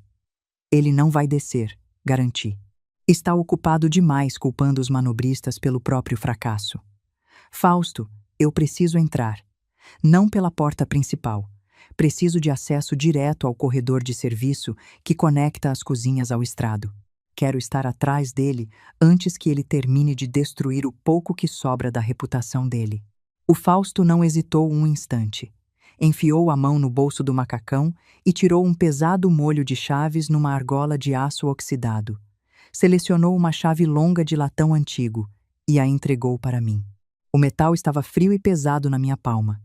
"É a chave mestra dos túneis de serviço", explicou num sussurro grave. "Abre a porta que dá direto no corredor atrás do palco principal. Ninguém usa aquela porta durante os eventos. Vai levar a senhora direto para as costas do Sr. Ignácio. O salão é seu, chefa. Faça o que tiver que fazer. A gente cobre a sua retirada." Fechei os dedos ao redor da chave, sentindo as bordas dentadas do metal cravando na minha pele. Era o tato do controle absoluto. Acenei para o Fausto num gesto de reconhecimento silencioso e avancei até a pesada porta de aço que marcava a entrada das entranhas do prédio. Inseri a chave. O mecanismo girou com um clique sólido, oposto ao da porta principal que tinha se fechado às minhas costas meia hora antes. Aquela porta tinha me expulsado para o frio. Esta me convidava a entrar no núcleo do conflito. Empurrei e cruzei a soleira. O ar no corredor de serviço era denso, aquecido pela proximidade das cozinhas e saturado com o aroma do pato confitado que o Mattel mantinha prisioneiro nos aquecedores. Caminhei pelo corredor estreito, iluminado apenas pela luz pálida dos refletores de emergência. Os meus sapatos de salto baixo não faziam barulho nenhum sobre o cimento polido. Ao me aproximar da interseção que conectava com a cozinha principal, vi as silhuetas dos garçons agrupados nas sombras, em silêncio, como um exército esperando ordens. O Julián estava à frente, com uma bandeja de prata vazia debaixo do braço. Ao me ver aparecer na penumbra, vestida com o meu conjunto cinza, a postura dele se ergueu. Não houve sorrisos dessa vez, só uma tensão elétrica no ar. Estão prestes a linchar o Tomás no saguão, sussurrou ele quando parei à sua frente. O senhor Ignácio está fora de si. Os suíços já se levantaram das cadeiras. Alinhe a sua equipe ao longo do corredor, ordenei, a minha voz cortando o ar quente da cozinha com a precisão de um bisturi. Não quero que ninguém intervenha, que ninguém responda aos insultos. Que o silêncio seja absoluto. Eu cuido de fechar esse balanço. O Julián concordou e levantou uma mão. Os garçons recuaram para as sombras, deixando o caminho livre. Caminhei até as portas duplas de vai-vem que separavam o corredor de serviço do estrado. Atrás delas, eu escutava a voz do Ignácio, aguda, quebrada pelo pânico, cuspindo veneno contra a minha gente, o choro contido da Patrícia, o murmúrio indignado dos investidores. Apoiei as palmas contra a madeira morna. Fechei os olhos por um segundo, visualizando a estrutura completa do salão, os cabos ocultos, as dívidas não pagas, a lealdade da cozinha, o medo da minha neta. Todas as colunas estavam prontas. O ativo e o passivo estavam prestes a colidir. Abri os olhos, empurrei as portas e entrei. O roçar da madeira contra as borrachas de batente foi o único som que anunciou a minha entrada no palco principal, mas, em meio ao caos que devorava o salão, ninguém percebeu. Fiquei de pé na penumbra do fundo do tablado, atrás do púlpito de acrílico que o Ignácio tinha abandonado. Daquela posição, a perspectiva do desastre era absoluta. Sob o zumbido constante dos tubos fluorescentes de emergência, o majestoso Las Bugambilhas tinha perdido toda a magia. Era como observar um teatro a que arrancaram o pano de fundo no meio da troca de cenário. As sombras se alongavam de forma grotesca sobre o mármore preto. Os rostos dos convidados, despojados do filtro dourado dos lustres, pareciam pálidos, tensos, atravessados por uma indignação crescente. O meu olhar, treinado para escanear balanços e detectar a fuga de capitais, pousou no epicentro do conflito. A poucos metros do estrado, no corredor central que dividia as mesas, o Ignácio tinha encurralado o Tomás, o jovem manobrista, que ainda usava a jaqueta vermelha do uniforme. O rapaz mantinha os braços colados ao corpo numa postura de submissão forçada, enquanto o meu genro o segurava com violência pelas lapelas. O Ignácio estava fora de si.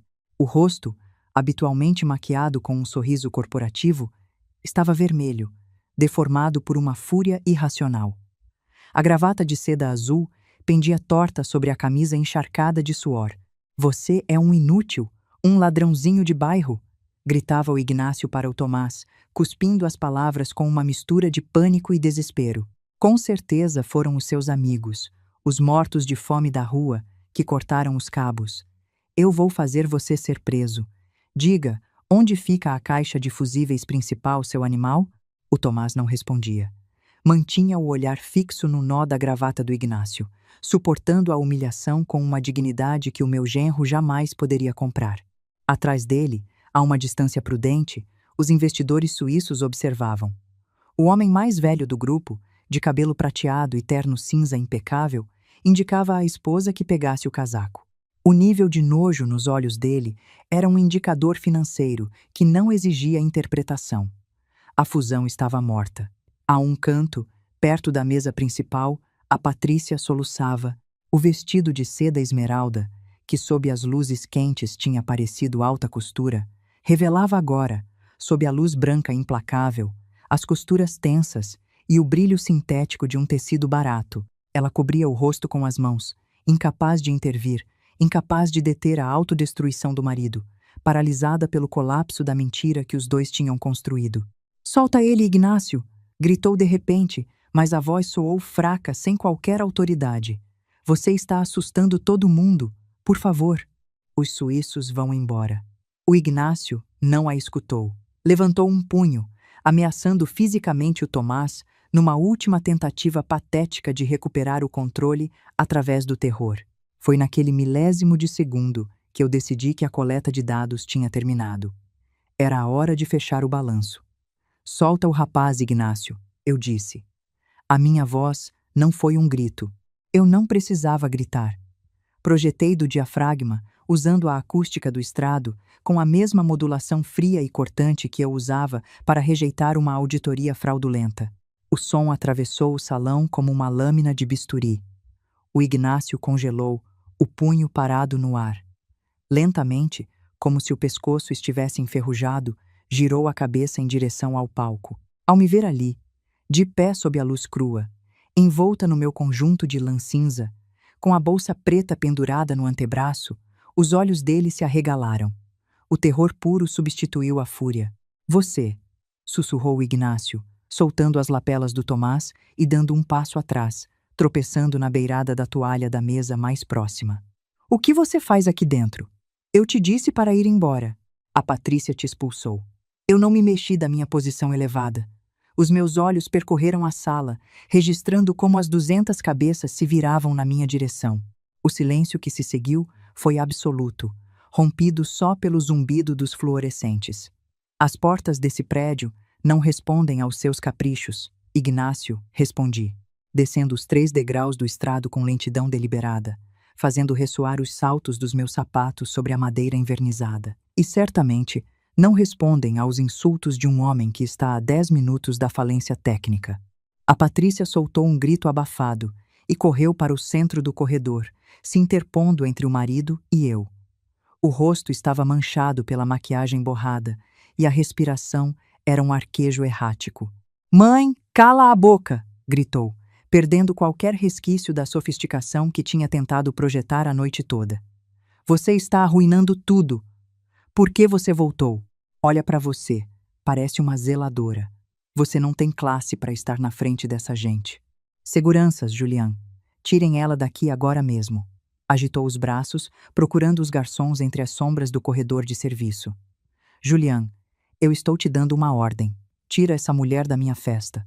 Eu parei a 2 metros deles. Não cruzei os braços. Não alterei a minha respiração. Simplesmente esperei. Das sombras das portas de vai-vem da cozinha, emergiu o Julian. Não vinha sozinho. Atrás dele, um a um, começaram a sair os garçons, homens e mulheres de coletes pretos impecáveis, bandejas de prata descansando do lado do corpo, caminharam em absoluto silêncio, mas não se dirigiram a mim para me escoltar até a saída. Caminharam em formação, me ladeando à esquerda e à direita, se colocando atrás de mim, formando uma barreira humana intransponível.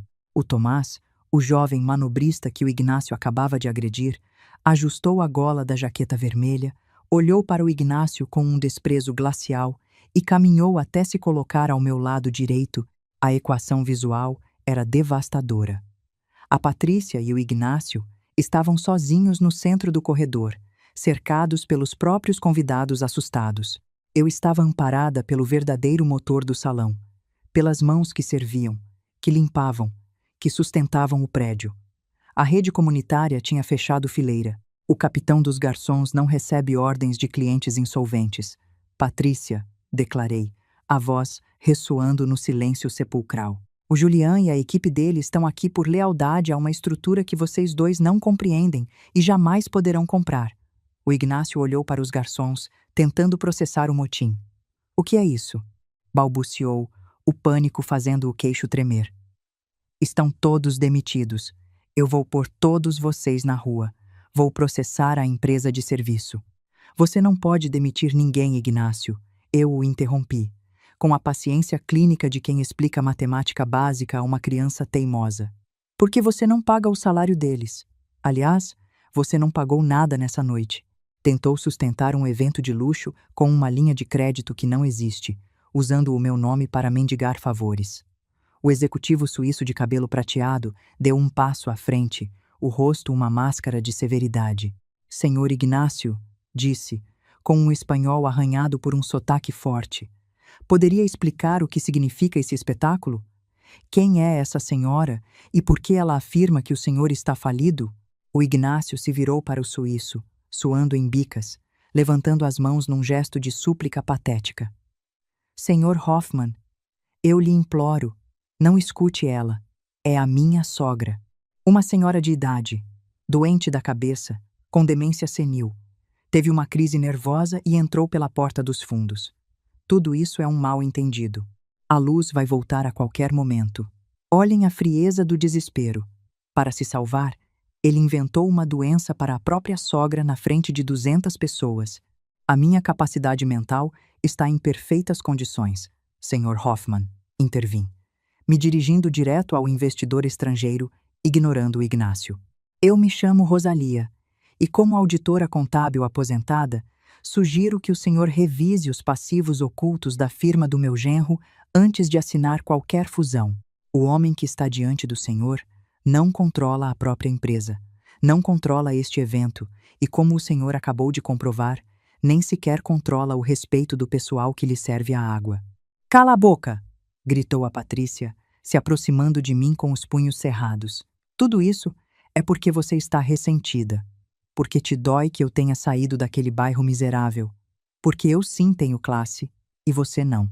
O vestido de pedraria, as flores importadas, o cardápio francês, tudo isso é meu, é a minha visão, e você não suporta que eu brilhe. Arquivei a palavra de novo. Classe. Era a hora de devolver a ela o conceito desmontado. Vamos falar da sua classe, Patrícia, eu disse. A minha voz baixando meio tom, ficando perigosamente suave. Dei um passo na direção dela. A barreira de garçons atrás de mim avançou em uníssono, um muro de tecido preto e botões dourados. A Patrícia recuou instintivamente. Vamos falar da estrutura que sustenta esse teatro, continuei, apontando com um movimento de cabeça os arranjos de lírios brancos que adornavam as mesas apagadas. Você disse aos seus convidados que essas flores foram importadas da Holanda por um designer exclusivo. A verdade, Patrícia, é que chegaram de madrugada na traseira da caminhonete da Dona Clara, a florista do Mercado Central de São Lucas. Eu as consegui por 1/10 do valor, como favor pessoal, porque 10 anos atrás eu evitei que a prefeitura desapropriasse o ponto dela. A sua elegância é subsidiada pelo bairro que você tanto despreza. Um murmúrio percorreu as mesas dos convidados locais. A Patrícia abriu a boca, mas não saiu nenhum som. Os olhos dela procuraram o Ignácio, mas ele estava encolhido, incapaz de defendê-la. E o cardápio francês? Prossegui, o tom ficando mais analítico. Girei a cabeça para as portas da cozinha, como se tivesse escutado o sinal. As portas se abriram, e o Mateu, o chefe executivo, saiu para o corredor, de dolman branco impecável e um pano de prato no ombro. Não trazia nenhuma bandeja. Caminhou até se colocar ao lado do Julián, cruzando os braços e olhando para o Ignácio com severidade absoluta. O senhor Ignácio contratou uma firma francesa fraudulenta que pretendia servir comida congelada, explicou o Mateu em voz alta, se dirigindo ao senhor Hoffman e aos convidados atônitos. O pato confitado que estão esperando e que está a salvo nos meus aquecedores a gás foi desenhado linha por linha pela senhora Rosalia. Ela reestruturou o orçamento para que o genro não terminasse na cadeia por fraude aos fornecedores. A gente cozinha essa noite por respeito à dona Rosalia, não pelo dinheiro que esse senhor nos deve. O senhor Hoffman ajustou a ponte dos óculos e olhou para o Ignácio. A expressão do suíço já não era de indignação, era de uma frieza corporativa letal, a mesma que tem um legista ao declarar uma hora de óbito. Isso é verdade, Ignácio? Perguntou, a voz desprovida de qualquer emoção. O senhor utilizou o capital alheio para fingir uma solvência que não possui? Nós estamos prestes a injetar fundos numa empresa dirigida por um homem que mente sobre a origem dos recursos mais básicos dele? Não, Sr. Hoffman, por favor, suplicou Ignácio, caindo quase de joelhos, as mãos juntas. Os números da firma são reais. Isso é um complô doméstico, um problema familiar que saiu de controle. Posso mostrar os livros amanhã logo cedo. Eu juro pelo prestígio do meu nome. O seu nome não tem prestígio nenhum nessa cidade, Ignácio. Eu o cortei, o golpe final no centro do ego dele. O único motivo pelo qual você está parado nesse salão é porque o dono, o Hector, é meu amigo há 30 anos. Você veio aqui exigir um desconto de 40% usando o meu nome. Disse ao Hector que esse evento era uma homenagem a mim, que eu me sentaria na mesa principal. E depois pegou o desconto, me relegou à mesa 14, junto às portas de serviço, e a minha própria filha me gritou que eu não tinha classe para estar aqui, exigindo que eu usasse um vestido vulgar para não envergonhar vocês. A revelação caiu sobre a sala como um bloco de chumbo. Os convidados da mesa 14, entre eles os primos distantes e o dentista, se levantaram, murmurando com indignação. A exposição moral estava completa. A simetria da humilhação tinha fechado o círculo. O que a Patrícia tinha tentado esconder me relegando à escuridão, agora era o centro das atenções sob a luz mais crua possível. Mentira! Gritou a Patrícia, agarrando a própria cabeça. Mãe, você está inventando tudo. O Ignácio é um homem de sucesso. A gente pagou por isso. Se vocês pagaram por isso, Patrícia, eu disse com uma calma demolidora, então ordene a estrutura que funcione. Ordene ao Julian que te sirva o jantar. Ordene ao Matel que emprate o pato. Ordene ao Fausto, o engenheiro do porão, que ligue as luzes douradas. Demonstre ao Sr. Hoffman o seu poder de verdade. Me afastei para o lado, estendendo uma mão em direção ao salão, num gesto de convite irônico. Eu estava entregando o comando a ela, dando a ela a oportunidade de exercer aquela superioridade da qual tanto se gabava. A Patrícia olhou para o Julian. O capitão dos garçons sustentou o olhar dela, impassível como uma estátua. Olhou para o Matel. O chefe apenas negou com a cabeça. Olhou para o Tomás. O jovem manobrista nem sequer piscou. Estavam cercados por um exército silencioso que tinha decidido retirar deles o oxigênio social. Sem o apoio da comunidade que os sustentava desde as sombras, a Patrícia e o Ignácio não passavam de dois trapaceiros vestidos com roupa cara no meio de um salão às escuras. O Sr. Hoffman não precisou ver mais nada. Virou-se para os associados, fez um gesto seco com a mão e abotoou o casaco. A fusão está cancelada, Ignácio, determinou, e as palavras soaram como a marteladinha de um juiz. Um homem que trai a própria família para aparentar riqueza e que não inspira a mínima lealdade nas pessoas que trabalham para ele, é um risco inaceitável.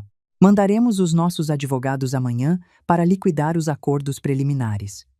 Tenha uma boa noite. A comitiva de suíços começou a caminhar em direção às portas de Mogno. O Ignácio soltou um uivo gutural, uma mistura de choro e raiva, e tentou correr atrás deles, agarrando a manga do casaco do Hoffman. Não, espere. Vocês não podem fazer isso comigo. Eu tenho dívidas. Se não assinarem hoje, o banco leva os meus carros, executam o meu escritório. Senhor Hoffman, eu lhe suplico. O Hoffman se livrou do aperto com um movimento brusco, empurrando o Ignácio de leve. O Ignácio tropeçou e caiu de joelhos sobre o chão de mármore preto.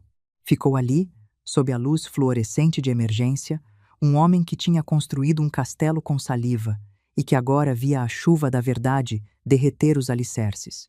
Os suíços saíram do salão e o Tomás fez um sinal a um dos porteiros para que abrisse as portas de par em par. A Patrícia, ao ver o marido de joelhos e os investidores indo embora, entrou em colapso emocional.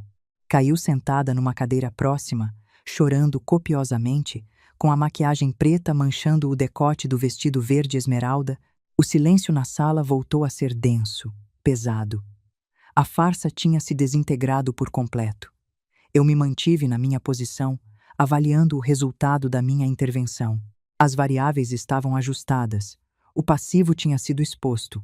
A comunidade tinha executado a função dela como um anticorpo implacável contra a infecção da arrogância. Eu não senti alegria, não senti o triunfo vulgar da vingança. Senti o alívio clínico de um balanço que finalmente fecha em zero. De repente, um movimento na grande escada curva atraiu a minha atenção. A Sofia. A minha neta, com o vestido azul claro, descia os degraus com lentidão. Levava nas mãos o programa impresso do evento, aquele que eu mesma tinha desenhado. O rosto dela, de apenas 14 anos, mostrava uma maturidade prematura, forjada no fogo da humilhação pública que tinha acabado de presenciar. Ela caminhou pelo corredor central, passando ao lado do pai, que continuava ajoelhado no chão, murmurando incoerências. O Ignácio levantou a cabeça ao vê-la. Sofia, balbuciou o Ignácio, estendendo uma mão na direção dela. Filha, diz a eles, diz que isso é um erro. A Sofia não parou. Nem sequer o olhou. Caminhou diretamente até onde eu estava parada, ladeada pela muralha de garçons e trabalhadores. Ao chegar diante de mim, a Sofia parou. Os olhos dela estavam úmidos, mas a postura era reta, firme. Ela tinha herdado a estrutura óssea do meu falecido marido. E naquele momento, eu vi o Federico no olhar dela, claro e sem adornos. O Ignácio tentou se levantar, movido por um último instinto de controle territorial. "Sofia, vem aqui imediatamente!" gritou, a voz se rachando. "Não se aproxima dessa mulher. Eu te ordeno que volte para a sua mãe."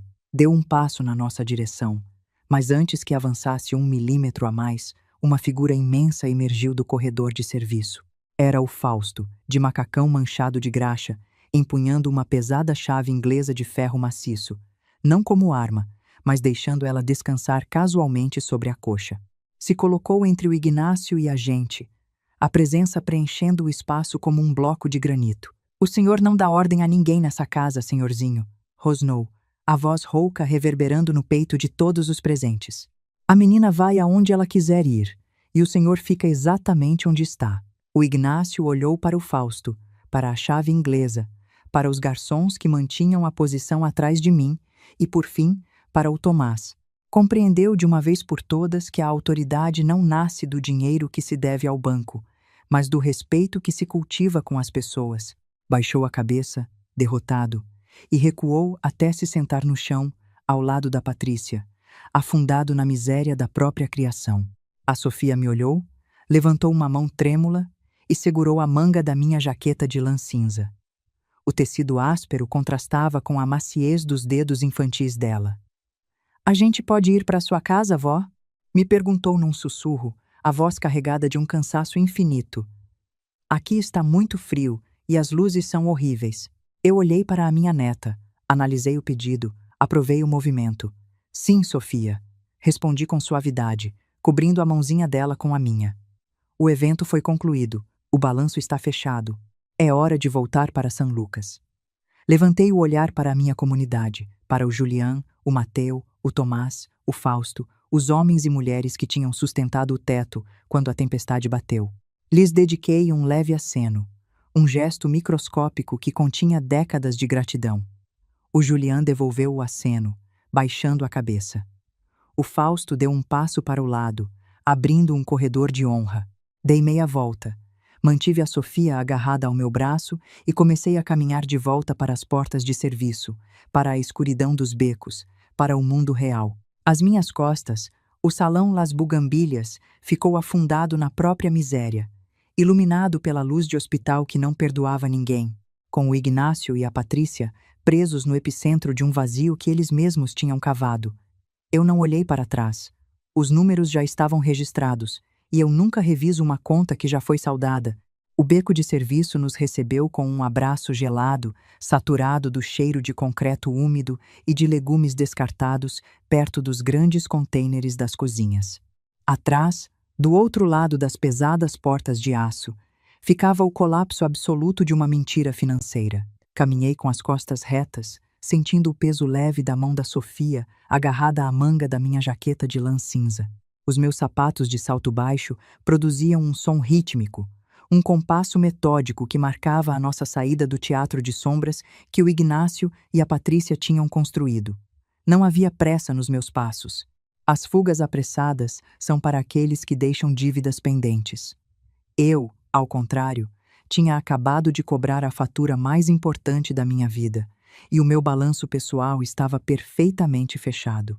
Ao chegar na boca do beco, onde a luz âmbar da iluminação pública substituía a penumbra das instalações do salão, vi um automóvel branco, estacionado com o motor ligado. Junto à porta traseira aberta estava o Tomás. O jovem manobrista tinha tirado a jaqueta vermelha do uniforme, dobrando-a com cuidado sobre o braço esquerdo.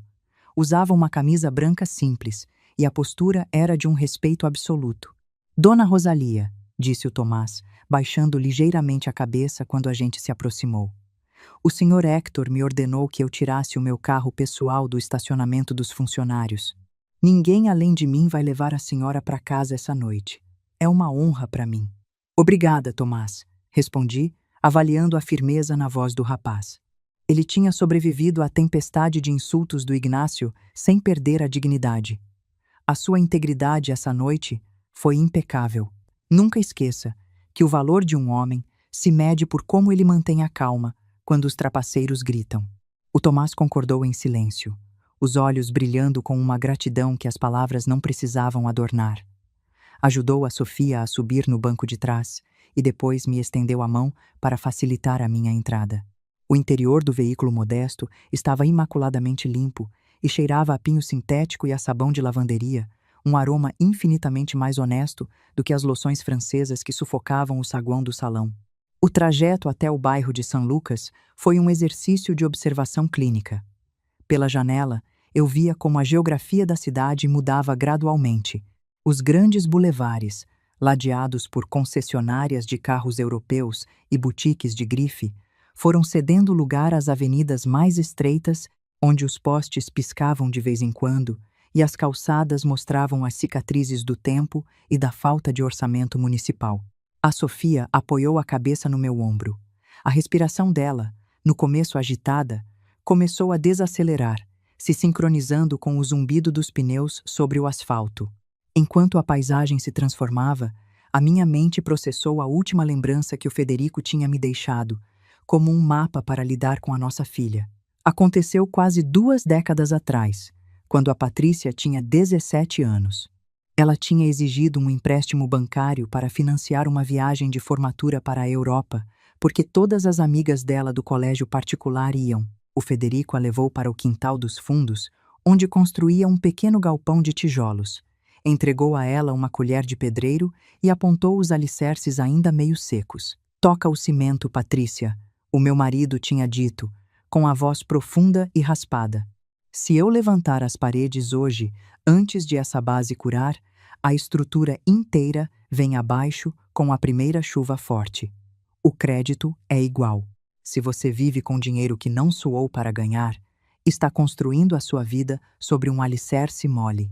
Mais cedo ou mais tarde, a gravidade te cobra a fatura." A Patrícia jogou a ferramenta no chão, gritando que ele era um conformista sem visão, e se trancou no quarto. O Federico me olhou naquela tarde, esfregando as mãos manchadas de massa, e sentenciou: "A gente não pode salvar quem está apaixonado pelo abismo. Rosalia só pode garantir que não vai cair junto com ela." O automóvel parou diante da minha casa em São Lucas. A fachada de tijolo vermelho, a pequena grade de ferro preto recém-pintada e o lampião da varanda irradiavam uma solidez inabalável. Paguei ao Tomás a tarifa justa da corrida, acrescentando uma gorjeta calculada exatamente em 20% pelo serviço excepcional. Ele tentou recusar o dinheiro, mas eu o detive com um olhar que não admitia discussão. O trabalho honesto sempre deve ser remunerado. É a regra básica da economia comunitária. Abri a porta de carvalho da minha casa. O ar interno nos recebeu com a fragrância habitual: cera de móveis, lavanda seca e livros antigos. A Sofia soltou um suspiro longo e profundo, como se tivesse prendido a respiração durante os últimos 6 meses. "Cheira a verdade, vó", murmurou a menina, se jogando no sofá da sala de estar. "Cheira a alicerce seco, Sofia." Eu a corrigi com suavidade. "Vai lavar o rosto. Eu preparo um chá." Me dirigi à cozinha. Não acendi a luz principal, preferindo a iluminação focal da pequena luminária sobre o fogão. Enchi a chaleira de alumínio com água filtrada e a coloquei sobre a boca de gás.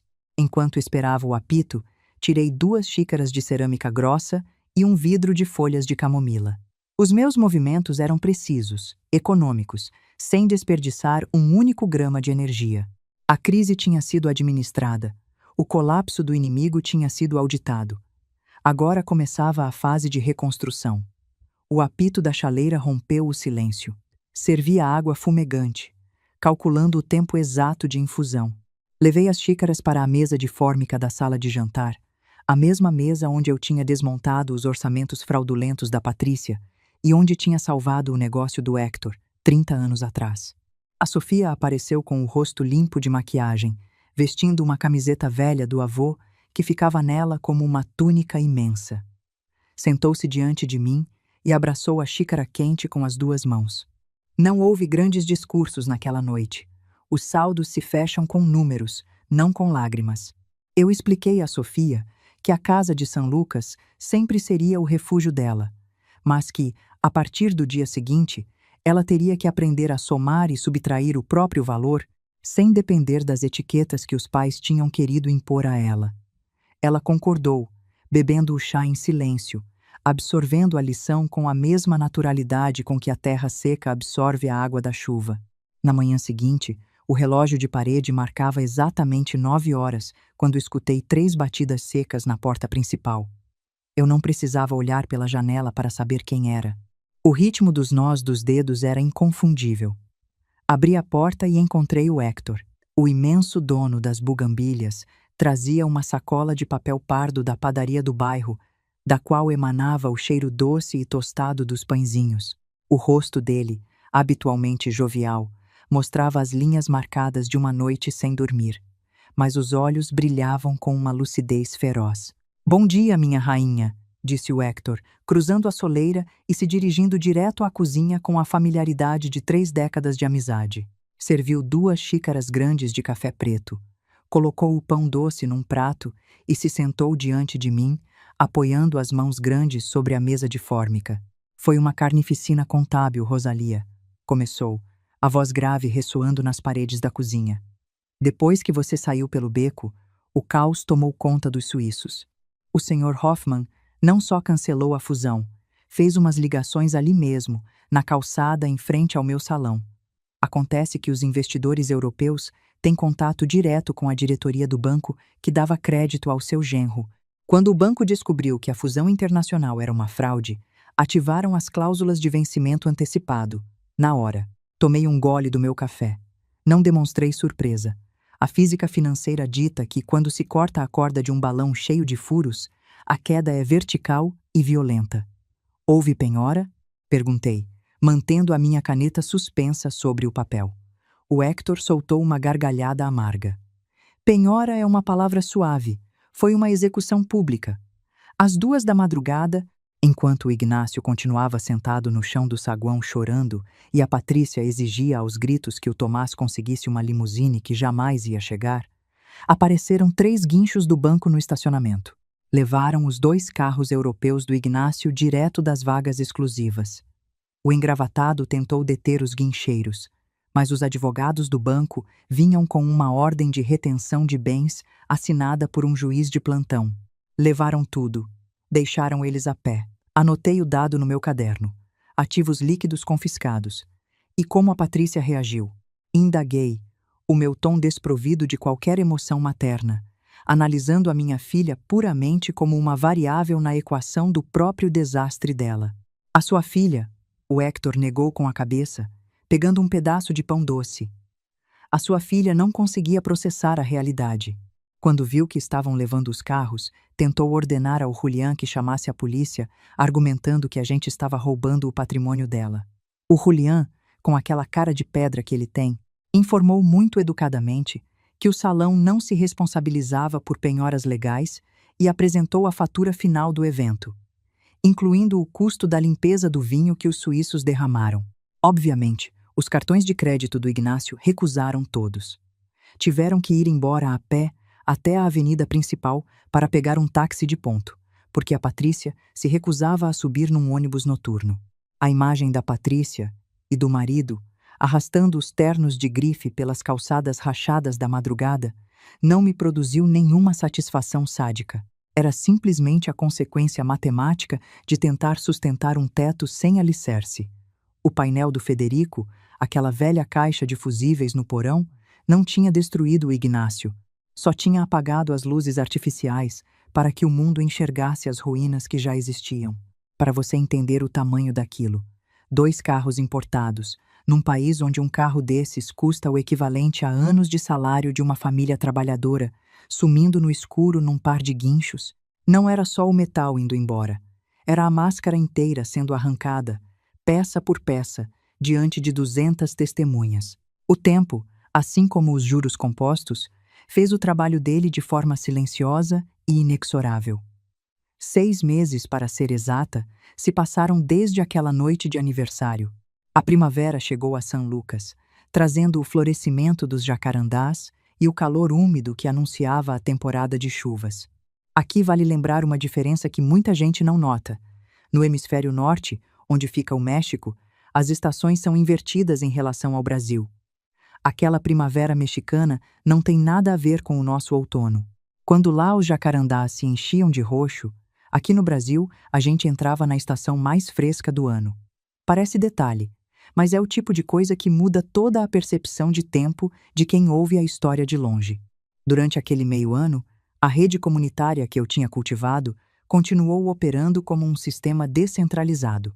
Eu não buscava informação sobre a Patrícia ou o Ignácio. A informação chegava até mim, trazida pelas correntes naturais do bairro.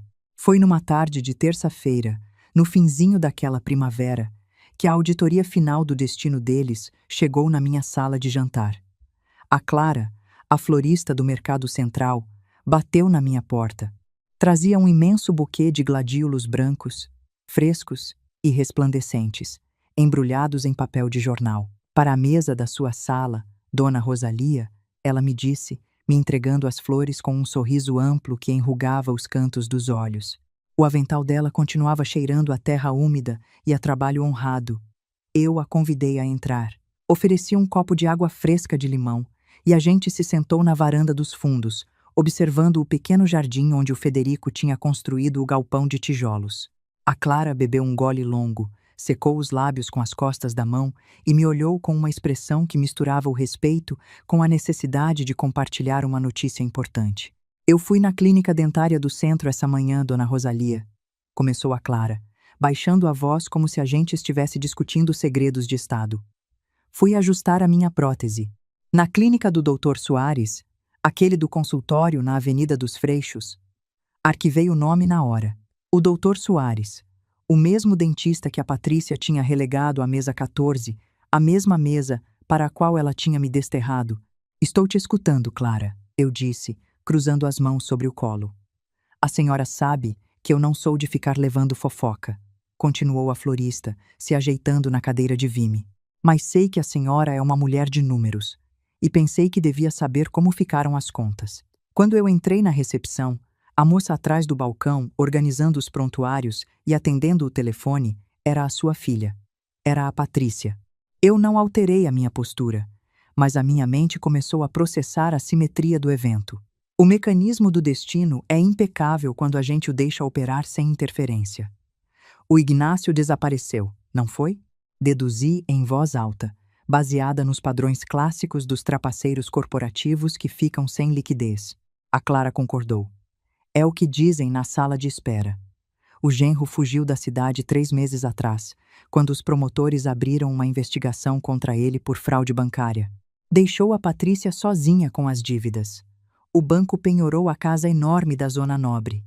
A Patrícia teve que alugar um quartinho nos subúrbios do norte e, como não tinha experiência de trabalho nem diploma universitário, o único que deu emprego a ela foi o Dr. Soares, por pena, porque a recordava das festas para as quais antes o convidavam. A revelação era um círculo perfeito. A mulher que acreditava que o próprio valor residia no dinheiro do marido, agora dependia da caridade do homem que tinha desprezado e escondido no fundo de um salão, mas a ironia não terminava ali. A estrutura poética da queda da Patrícia tinha um último detalhe, que a Clara me entregou com a precisão de um contador apresentando o saldo final. E, Dona Rosalia, acrescentou, hesitando antes de falar, o Dr. Soares é muito rígido com a imagem da clínica. Exige que todo o pessoal administrativo use o mesmo uniforme.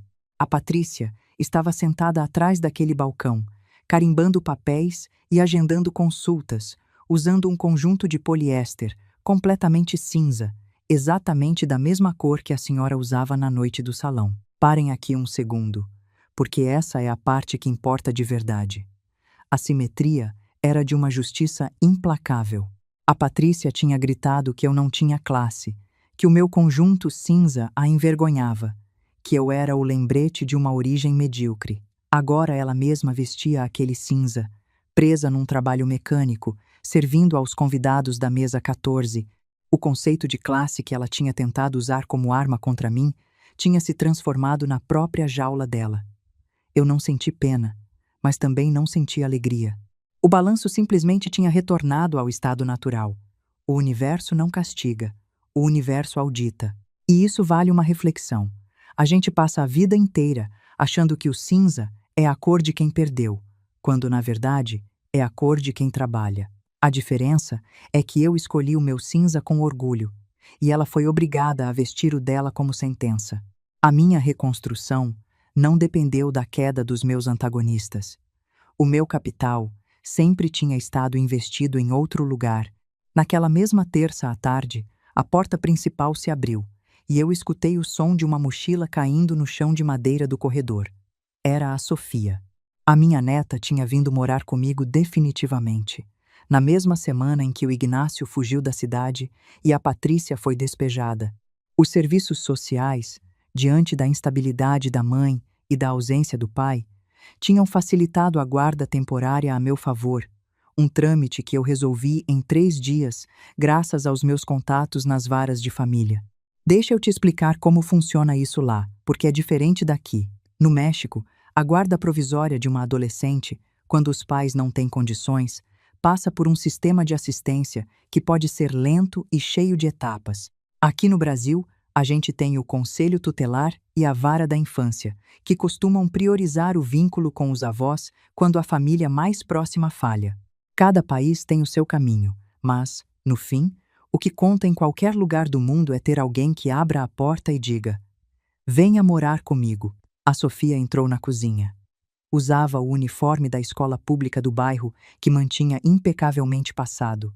Tinha crescido um par de centímetros naqueles 6 meses, e a fragilidade assustada que mostrava no salão de festas tinha sido substituída por uma postura reta e um olhar analítico que me enchia de um orgulho silencioso. "Oi, vó", saudou, me dando um beijo rápido na bochecha, antes de ir à geladeira se servir de um copo de água. "Como foi a prova de álgebra?" perguntei, abrindo o meu caderno azul e preparando a caneta para a nossa sessão de estudo da tarde. "As equações de 2º grau fecharam perfeitamente", respondeu a Sofia, se sentando diante de mim na mesa de fórmica e tirando os cadernos. O professor tentou armar uma cilada na última questão, mudando o sinal da variável principal.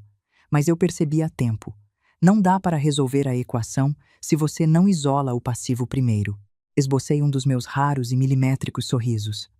A menina não estava só aprendendo matemática, estava assimilando a filosofia da contabilidade da vida. Estava aprendendo a ler a estrutura oculta do mundo, a não se deixar enganar pelas luzes douradas, nem pelos discursos vazios. Estava construindo os próprios alicerces com tijolos sólidos e cimento bem curado. A tarde transcorreu numa paz metódica. O som dos lápis riscando o papel, o tic-tac do relógio de parede e o aroma dos gladiolos da Clara enchiam a casa de São Lucas. Aquela era a minha verdadeira riqueza. Aquela era a influência real que o Ignácio nunca conseguiu compreender. Eu não precisava impressionar investidores suíços, nem usar colares de diamante para ter poder. O meu poder residia na capacidade de transferir o conhecimento da sobrevivência para a geração seguinte, garantindo que aquela menina jamais permitisse que um trapaceiro lhe dissesse que ela não tinha classe. Bem quando o sol começava a se pôr, tingindo o céu de um tom acobreado, escutei o motor de uma motocicleta parando em frente à casa. Bateram na porta. Era um rapaz jovem, um entregador com o uniforme das cozinhas das Bugambilhas, segurando um pacote embrulhado em papel térmico grosso. "Boa tarde, dona Rosalia", disse, estendendo o pacote. "O chefe Mateu me pediu para trazer isso para a senhora. Disse que mudaram o cardápio da temporada no salão, mas que ele guardou a melhor porção para a senhora, e manda dizer que as linhas de gás continuam funcionando à perfeição." Peguei o pacote. Através do papel, o calor irradiava para as minhas mãos, acompanhado de um aroma de alecrim, manteiga e redução de vinho tinto. "Diga ao Mateu que a precisão térmica dele é inigualável e que eu agradeço o envio", respondi, me despedindo do rapaz. Fechei a porta e levei o pacote para a cozinha. A Sofia levantou o olhar dos cadernos de álgebra, o nariz enrugando ao captar o aroma. "O que é isso, vó?" perguntou, fechando o livro. Desfiz o embrulho e destampei o recipiente de vidro. No interior, pronta para servir, descansava uma porção generosa de pato confitado, rodeada de pequenas batatas assadas e banhada num molho escuro e brilhante. Era a mesma receita que eu tinha desenhado e que o Mateu tinha protegido nos aquecedores a gás durante a noite do apagão. O prato que o Ignácio e a Patrícia jamais chegaram a provar sob as luzes fluorescentes do próprio fracasso. Sabe o que é bonito nisso tudo? Aquele pato tinha sobrevivido a noite inteira, intacto, guardado pela mesma lealdade que tinha sustentado o salão. Era a testemunha mais saborosa daquela vitória. Eu não tirei toalhas de linho nem taças de cristal. Fui ao armário, peguei 2 pratos de cerâmica branca de uso diário e servi a comida diretamente sobre a mesa de fórmica. Passei um garfo de aço inox para a Sofia e peguei outro para mim. A gente se sentou frente a frente. A luz acobreada do entardecer iluminava a superfície modesta da mesa, realçando os arranhões e as marcas de desgaste que contavam a história de décadas de trabalho duro, de orçamentos calculados de madrugada e de resgates financeiros executados em silêncio. Observei a minha neta provar a primeira garfada. Os olhos dela se arregalaram diante da explosão de sabores, um contraste brutal com a simplicidade do ambiente. Ela sorriu, e eu soube, com a certeza matemática de um balanço perfeito, que a estrutura da nossa família tinha sobrevivido ao furacão. As peças apodrecidas tinham sido amputadas, e o que restava era sólido, funcional e verdadeiro. Terminamos o jantar num silêncio confortável e reparador. Quando recolhi os pratos vazios e os levei à pia, parei um momento diante da pequena mesinha auxiliar onde eu guardava os meus documentos. O meu caderno de capa azul estava ali, fechado. Peguei a minha caneta preta. Abri o caderno na página onde, meses atrás, eu tinha anotado os orçamentos daquele evento desastroso e tracei uma única linha reta, firme e horizontal, cruzando os nomes da Patrícia e do Ignácio. Fechei o caderno. O som do papelão batendo contra o papel foi um golpe seco, mínimo, definitivo. Coloquei o livro de contas ao lado da velha caixa de ferramentas do Federico. O painel tinha sido apagado, a escuridão tinha revelado a verdade, e ali, no refúgio de São Lucas, as luzes de emergência já não eram necessárias. Se você chegou até aqui comigo, deixa eu te dizer a única coisa que essa noite toda me ensinou e que eu carrego até hoje. A gente passa a vida acreditando que precisa provar o nosso valor com etiqueta, com vestido caro, com mesa principal e com gente importante olhando. Mas o verdadeiro valor de uma pessoa não está no que ela mostra na luz dourada. Está no que sobra dela quando a luz se apaga e só resta a verdade nua. As pessoas que cultivam respeito no silêncio, que ajudam sem pedir nada em troca, que tratam o manobrista e a florista com a mesma dignidade que tratam o investidor estrangeiro, essas são as que continuam de pé quando o teatro desaba. Protejam os seus alicerces enquanto está tudo bem, porque o momento de se firmar é quando ninguém está te atacando ainda. E nunca, jamais, deixem que alguém defina o seu valor pela roupa que você veste. O cinza de quem trabalha sempre vai valer mais do que o brilho de quem mente. Agora eu queria muito saber de você que me escutou até o fim. Alguém na sua vida já tentou te diminuir na frente dos outros, achando que você não tinha classe o suficiente? Como você reagiu ou como você gostaria de ter reagido? Me conta aqui embaixo, porque eu leio cada história e tem força demais nas mulheres que passam por isso e seguem em frente de cabeça erguida. Se essa história tocou alguma coisa dentro de você, deixa o seu carinho. Compartilhe com aquela amiga que também precisa ouvir isso hoje e fica comigo, porque na próxima eu tenho mais uma para te contar. Até lá, cuide dos seus alicerces.